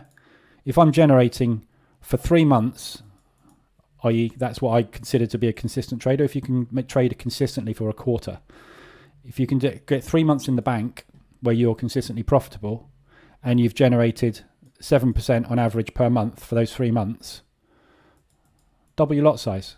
You're now generating 14%.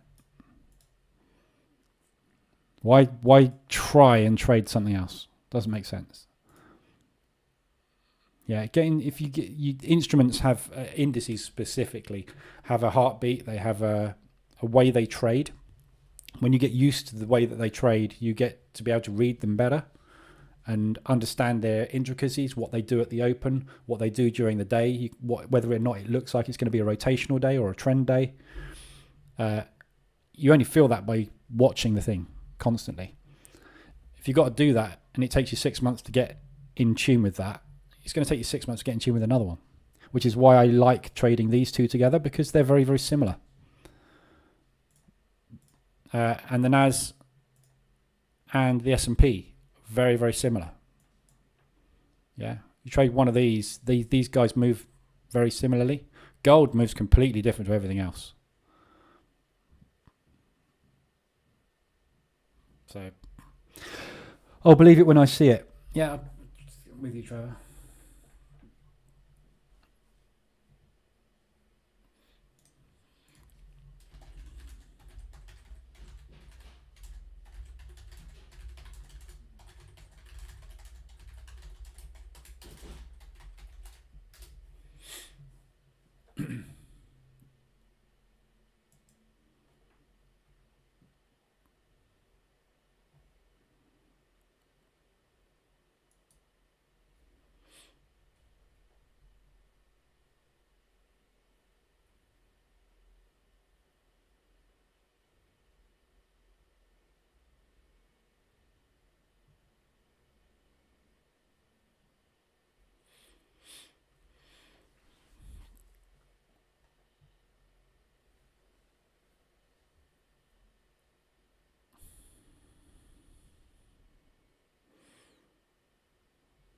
Okay, DAX is coming down.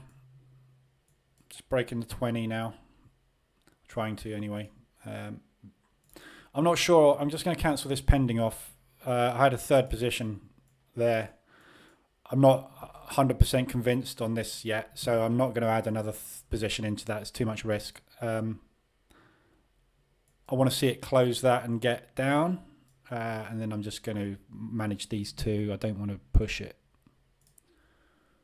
I've just been stopped out my New Zealand dollar yen trade. Not stopped out for a loss, stopped out for break even. Strong pullback. This is Aussie and New Zealand again. These Aussies and New Zealand's a nightmare at the minute.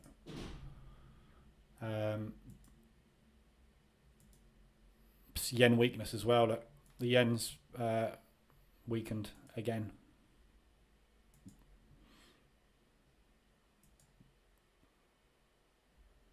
Hopefully, it's just a pullback. And that brings me back to my point this morning. Yeah. I got in here. New Zealand dollar yen. I got into profit. I pulled my stop to break even. I got stopped out. Funny that, because the market does that on its way down. Yeah. Highly likely this thing's going to do that now, but not with me on board because I moved my stop to break even. No, I didn't lose any money, but I didn't make any profit either. David, you took profits on New Zealand dollar yen yesterday. Yeah, I had $230 profit down there, which I've just taken. What have I taken? A whopping $15.71. Woohoo!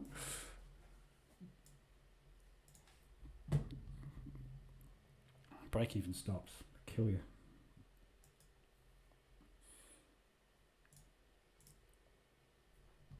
Nice drop on the NAS and the S&P. Okay, Dow's just broken that low, so that would have been my third entry there. But as I say, I'm not 100% on this. I'm going to move my TPs down. I'm just going to push the TPs away because I think if this is next leg, I think we should be able to get these lows taken if this is next leg.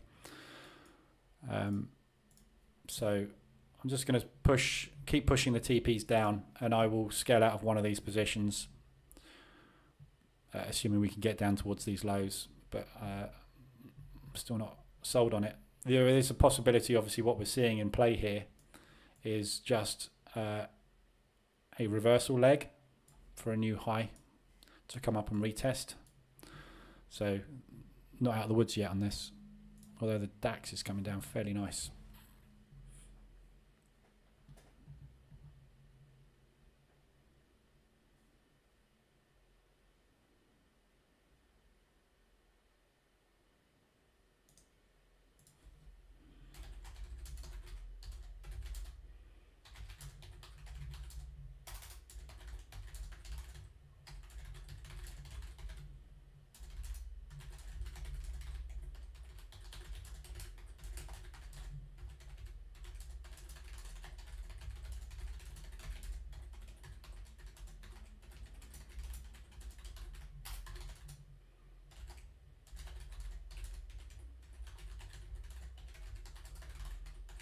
Just giving that guy some advice. He's basically saying he wants to try these other assets with a proportion of the profits he made to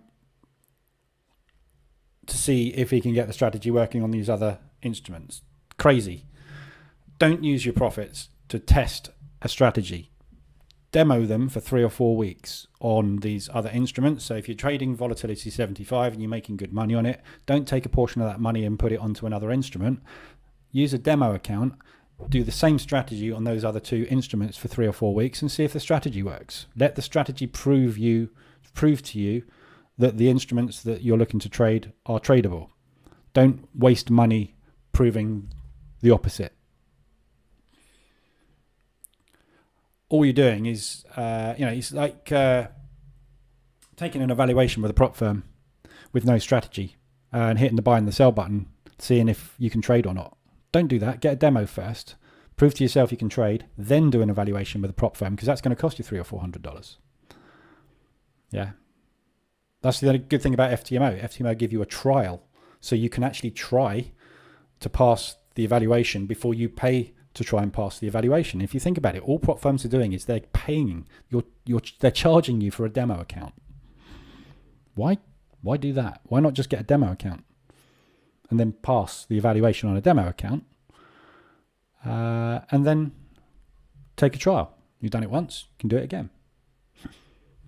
Yeah, it doesn't make sense to just spend money for the sake of where he is on. There's a PDF on my website which I've shared before.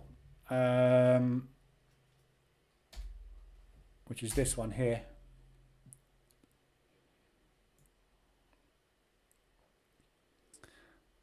It's basically called 5 steps to becoming a consistently profitable trader. Yeah. Step 4, which is what we all go through. He's on step 4, walking on water. He's got a strategy, he's got an instrument, and he's producing positive alpha. What he's wanting to do is go onto autopilot automatically on this instrument, but also go onto autopilot on 2 things he's never looked at, never traded before in his life. Yeah. Walking on water. You think you're God. You've had a good 2 months. You're smashing it. So I'm going to double my lot size. I'm going to double my account size. And then you're going to have a losing month. Yeah, you go onto autopilot eventually after you've walked on water for 3 months. Walking on water sends you straight back to that step, which is conscience. I can't remember what I called it. Conscience incompetence. It's worth a read though. It's on the website. It's called. I'll put a link in the chat. It's worth a read. You'll identify with it. Wherever stage you are in your trading, you will immediately go, I'm there. Because everybody goes through those steps, the same ones.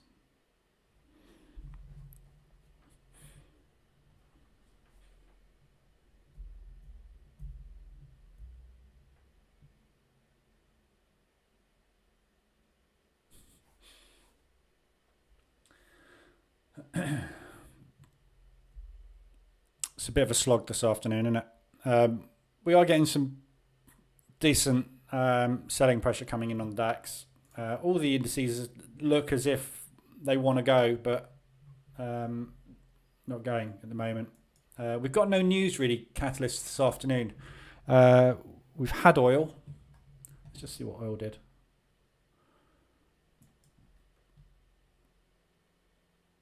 Strong Canadian dollar by the looks of things. Not much though. That's obviously against the yen, so you can't really use that as a gauge. Yeah, nothing much of oil. Crude oil inventories were massively positive, negative 2.5 million. So it's a lot of barrels, isn't it? Can you imagine dropping a cigarette butt into 2.5 million barrels of crude?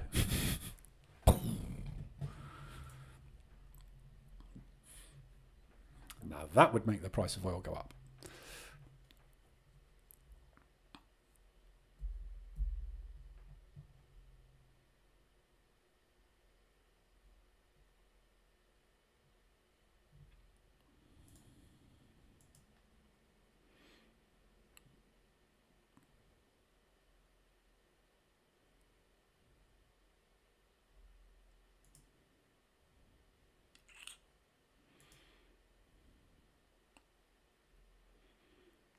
When are these going to finish? We're lacking that yen strength still. We really, really could do with that yen strength coming back in, because at the moment it's just there's such little interest in all currencies apart from the Australasians at the minute. It's just causing the Swissy and the yen to just hemorrhage, which is so unusual. And I think the market's unprepared for it. There's so many people trying to sell into it unsuccessfully at the moment. But as I say, we are only in a pullback. If you look at where we are today across all these yens, we've had a reversal alert. We've touched ADR. We're pulling back at the moment on the US dollar yen. Aussie dollar yen is pushing up harder, but we still haven't broken these highs of Asia. So, if we're not going to, same with the Swissy, look, and the euro, yeah, we're just pulling back. So it's easily we could turn there. We've got an accumulation, we've got propulsion gap. It could just turn out of there and go any second, couldn't it?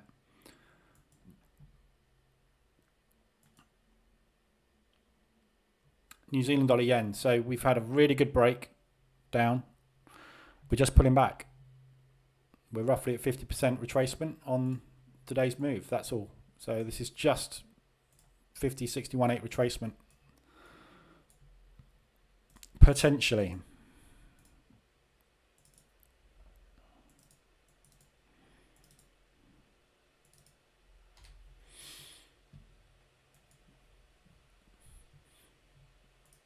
Closing one of these Dows out. I'm going break even on the other one. Don't like that candle. I just spotted that on the S&P on M15. So I closed one. Didn't actually see what that was. It's probably only 0.2%.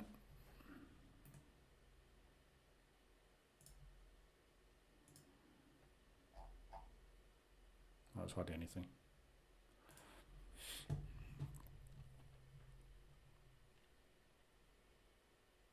Yeah, it's just probably 0.1. Not a lot. Bit too much bullish price action coming in there. Didn't like the look at that. We have closed bearish though, but with a long wick. It's hard. It's really, really hard getting down today, isn't it? A lot harder than it was this morning. And I'm not surprised. We've had a big run today. So, where do you think GA is headed now? Where's the next support? GA. We looked at this morning. It's a little bit different to the New Zealand. That's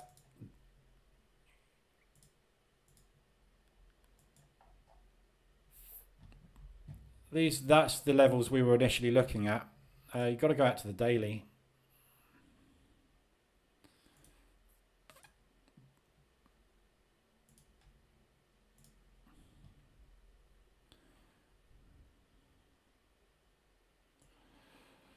I mean that is the next support.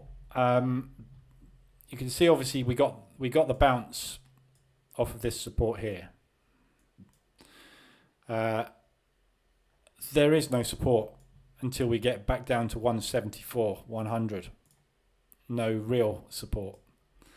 There's that level there we came off. I mean, any level in the past can act as a support, but support basically would typically be when we've broken above a high, we then pull back into support resistance and bounce. This will be a double bottom. And double bottoms tend to be on the most recent lows. So the fact that we've invalidated this low twice here, I would say this is really where it's going to be headed eventually. Obviously, it doesn't need to hit support. It can turn at any time on a fundamental or on a weakness in the Australasian pairs. Yeah, this is being pushed down a lot by the Australasian pairs. Yes, the pound is weak at the moment, but this is a massive move because we've got a massively strong Aussie dollar and New Zealand dollar. So you have to look at the most recent area if you're going to look for double bottoms. When you're looking at support resistance, i.e. we've broken a new high, it can be any level. Yeah. So we broke out here above that level there. This thing could have stopped at any of these highs, really. It could have stopped there. It didn't. It stopped at that one. So when you're moving down like this, there is no recent levels that you would look for a bounce at apart from a double bottom, which is 1.5 ADR.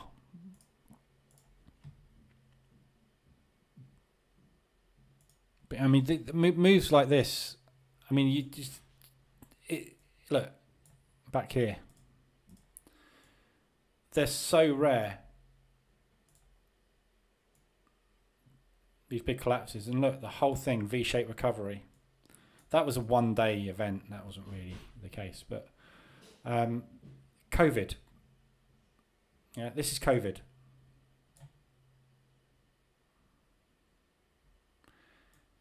it took a long time to get out of that. But we've not had anything like that ever historically. We just haven't had an event like COVID before. So this is not.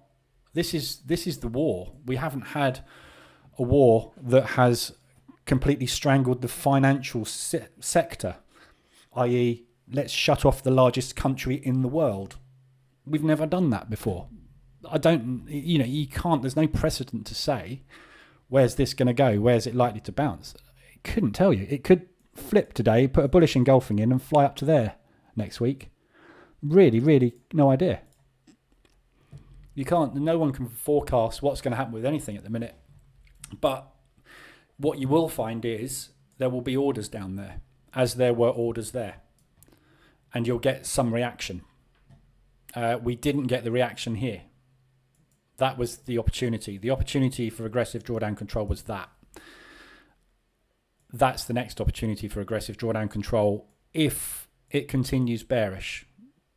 It could at any point, like here, for example, right? It didn't come down to here, did it? It decided, actually, no, I'm not going to go down and double bottom. I'm going to turn. Nothing to stop it saying, actually, no, I'm not going to double bottom there. I'm just going to turn. It can do it anytime it likes. And that there is the problem as traders. We don't know. We know it's going to do that. It's definitely going to do that at some point. What we don't know is when. Time is the thing. Timing a trade entry is the thing that we cannot control or forecast. We can have an idea. We know it's going to do that because there's speculative money in here and it is going to come out in the wash. But how much of that was Russian? It's just there's too many factors at play at the moment to really have any gauge on when something is going to happen. But the market always corrects itself. Sometimes it takes weeks. I've been stuck in a trade. My longest position trade has been 2.5 months. You need to be able to withstand that drawdown for 2.5 months potentially. That's what I've experienced. But it wasn't that.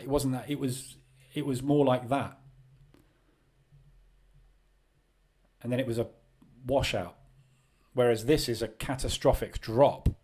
So what's happening in this particular case is if you were position trading this, your drawdown has just happened literally in a week and a half. It's gone from vroom to vroom. Whereas with my longest drawdown, it took weeks and weeks and weeks to get to the point where I was like, ouch. And then it all started to unravel. That was a squeeze. This is not a squeeze. This is a collapse. So yeah, it's a different little bit of a different scenario. It's a very different scenario, but not something I've experienced. But I'm sort of experiencing it with my CAD yen at the minute. This is happening fast.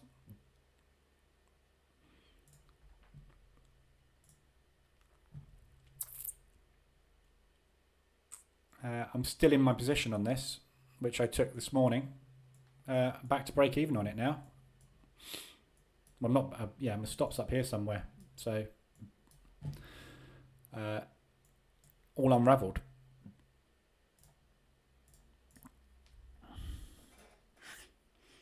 I'm patiently waiting on Aussie dollar, US dollar to drop. I'm in 3 short positions, half an ADR apart. Yeah, that's all right. 3 positions is not too much of a problem. You've also got the fact that you've got US dollar on your side. The US dollar we should see starting to strengthen. Just taking out a break even on, I just literally saw out the corner of my eye what was going on the DAX. Just taking out a break even on that one. Missed an opportunity for probably a 0.4% profit on that there.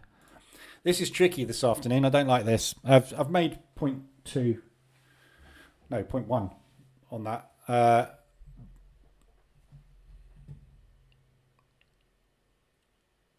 So I've made that trade short. So 3 trades this afternoon. Not banked an awful lot, but I banked a lot today. So this is a much trickier market this afternoon. We may well sit in a rotation this afternoon because the move's been done already in the Globex session. So the market has dumped and might well just sit in a bit of an accumulation. So be a little bit careful this afternoon if you're going to continue to trade this. It's a very difficult one again. I seem to be saying that a lot at the moment. This market is just very, very hard at the minute. Patience is key. Yeah, it is hard to be patient though. If you're in real pain in drawdown, it is hard, and it's with aggressive drawdown control, it is frustrating getting stopped out. And there was one before Christmas. I can't remember which trade we were in before Christmas, and I had, I don't know what it was, 4 or 5 failed attempts on aggressive drawdown control. And the one that worked did that. And it was literally a case of vroom. And I got out of the entire thing. And this is why I say you're waiting for that one ADR move or with an aggressive drawdown control position on. So if you're 3 or 4 ADR away from a break-even position, and you get an aggressive drawdown control position on that is 50% or even 100% of your entire position, and that one works, you're out of the lot in a day. But the problem with these ones at the minute is this is not technicals at play. This is fundamentals at play, and it's just one of those scenarios where it's very, very hard to see where this is going to bounce from, and I don't think anybody saw that coming. There's sanctions and the sanctions, but these sanctions are affecting us more than they're affecting Russia at the minute. It's bad, much, much, much worse for the pound than I think anybody was expecting. We're getting a lot of money wiped off the currency at the moment. And the Aussies are all sitting there having their barbecues in the sun, watching their currency fly through the roof, which is great. But all good things come to an end at some point. I was in EN for like 3 months at one point, nearly 20% drawdown, along with a couple of others. Maybe that was me. Yeah, I think that was the one, wasn't it? Euro New Zealand before Christmas. Managed to work your way out of it. Gave you confidence being able to handle it, but GA is different. Yeah. No, it is. I mean, I do really feel for you at the moment with that one. It's a very hard one because it's just been so violently quick. So even like the euro, US dollar, it's flagging, but it's managing to get some movement back up, and this is the euro. It's just we're being hit very, very, very hard and unfairly by this whole Ukrainian situation at the minute. But it will sort itself out, as the Fed does all the time.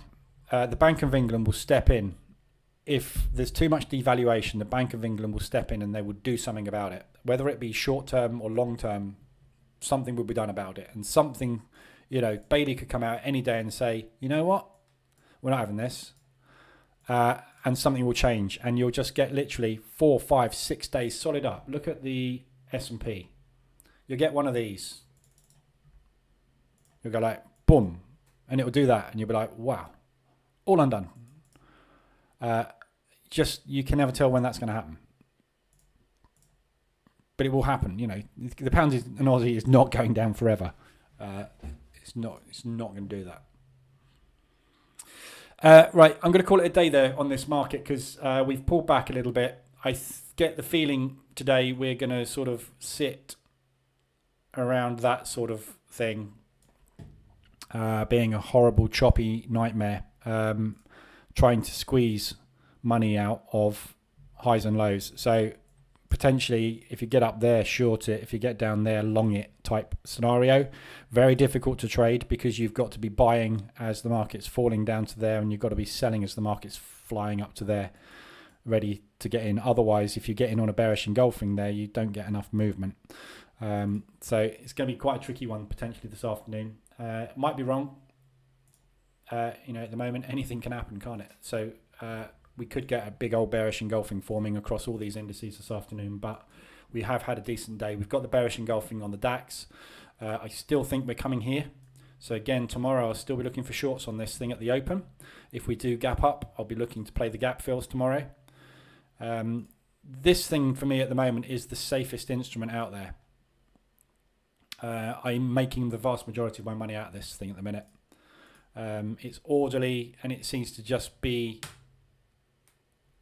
tradable, whereas everything else just seems like an absolute nightmare flip of a coin at the moment. So, but that's me. That's the way I'm trading. So, but yeah. So shorts on the DAX, and if you're going to take trades on things, I would be looking really to hit the short button on everything. Longs are riskier because the market has shown itself to be bearish today. We're expecting a pullback. So it's much safer to be hitting the sell button than the buy button. And there's, look at what we had today. This thing could just hug the 20 all afternoon. Who knows? Anything can happen, can't it, in a minute? So same with the Dow. This could just hug the 20. And if it hugs the 20, just buy it, sell it every time it gets up to the 20. Give yourself a decent stop above the 50 and just ride it. That would be my thing. But I've got 3.5+% in the bank today, so I'm kind of done for the day. I don't want to push it any further. Okay, so I'm going to leave it there, guys. Yeah, sounds great getting out of the whole bunch in a single dramatic move. But in the meantime, it has completely taken me out of profitable trading and it's eating me alive trying to get out. Yeah, I know how you feel. I've been there a number of occasions. But I say I've been there on a number of occasions in a squeeze. I've never been there on something that dramatic. But there is light at the end of the tunnel. There is signs of buyers wanting to enter the market. There's still more selling pressure. So the longer we stay down here embedded on the day, we're embedded on the daily as well, don't forget. Getting embedded on the daily is hard work. So I think we are going to get some reprieve on this at some point, but I really think we're still waiting for some yen strength to come through, which is going to take the focus away from the Aussies. And if the focus is taken away from the Aussies, the pound's going to have half a chance of getting a rush. So we just got to wait on that one. And I'm waiting on the CAD yen as well. Look at this. Daily chart. 1, 2, 3, 4, 5, 6, 7, 8, 9, 10, 11 days up. Unbelievable. 11 days solid up.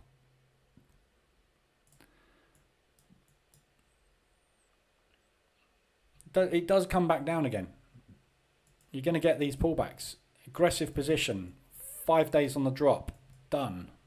Aggressive. Done. But that's what you've got to do. You've got to get the aggressive entries. And they're hard to time. It's a pain. It's like knocking on the door. But you're going to knock on the door one day and it's just going to go vroom. And you're going to move your stop to break even and it's not going to take you out and then it's going to collapse. Or in the other direction, obviously, on the pound odd. Just trying to get it timed, which is the difficulty. So, but we will keep analysing it every day. Right, I'm going to leave it there, guys. Anything you need, come in the Telegram group. I shall be in there. I shall be talking to Kebs, see if I can figure out how he's making so much money out of the volatility 75. I'm not open to looking at new things, but deriv.com is just, I know the type of broker they are. They come, they go. There was loads of binary options brokers which are the same. I'm pre-programmed after spending so much time in this industry to be super skeptical. Every time anybody tells me something's really good, first thing is like, prove it. I can't be any other way because I've seen too much crap. But things do come along. But at the end of the day, price action and market structure is what people have been trading for forever, and they're not going anywhere. You can tell by the number of books that were written in the 1930s that still work today. Okay, I'll leave it there, guys. Anything you need, let me know. Have a good afternoon. Hopefully we get some movement in your direction this afternoon. And I will be back tomorrow at 7:50. Just before I go, news-wise, just be aware of, obviously, Bullard speaking later on. And this morning at 1:05 a.m., where is he?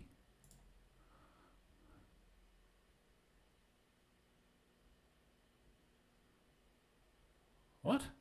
1 o'clock in the morning? Oh, it's an online event hosted by Credit Suisse. Okay, we'll ignore that. No one's going to be watching that. So yeah, tomorrow, 8:30, big one. It's SMB. Okay, I won't be on until 8 o'clock-ish tomorrow because obviously I'm always late on a Thursday because I have a class at 6:45. So I'll be back tomorrow morning at 8 o'clock. I will try and get on earlier. I made it by about 2 or 3 minutes to 8 last week, so I will try and do the same thing. But have a good one, and I will see you guys tomorrow morning.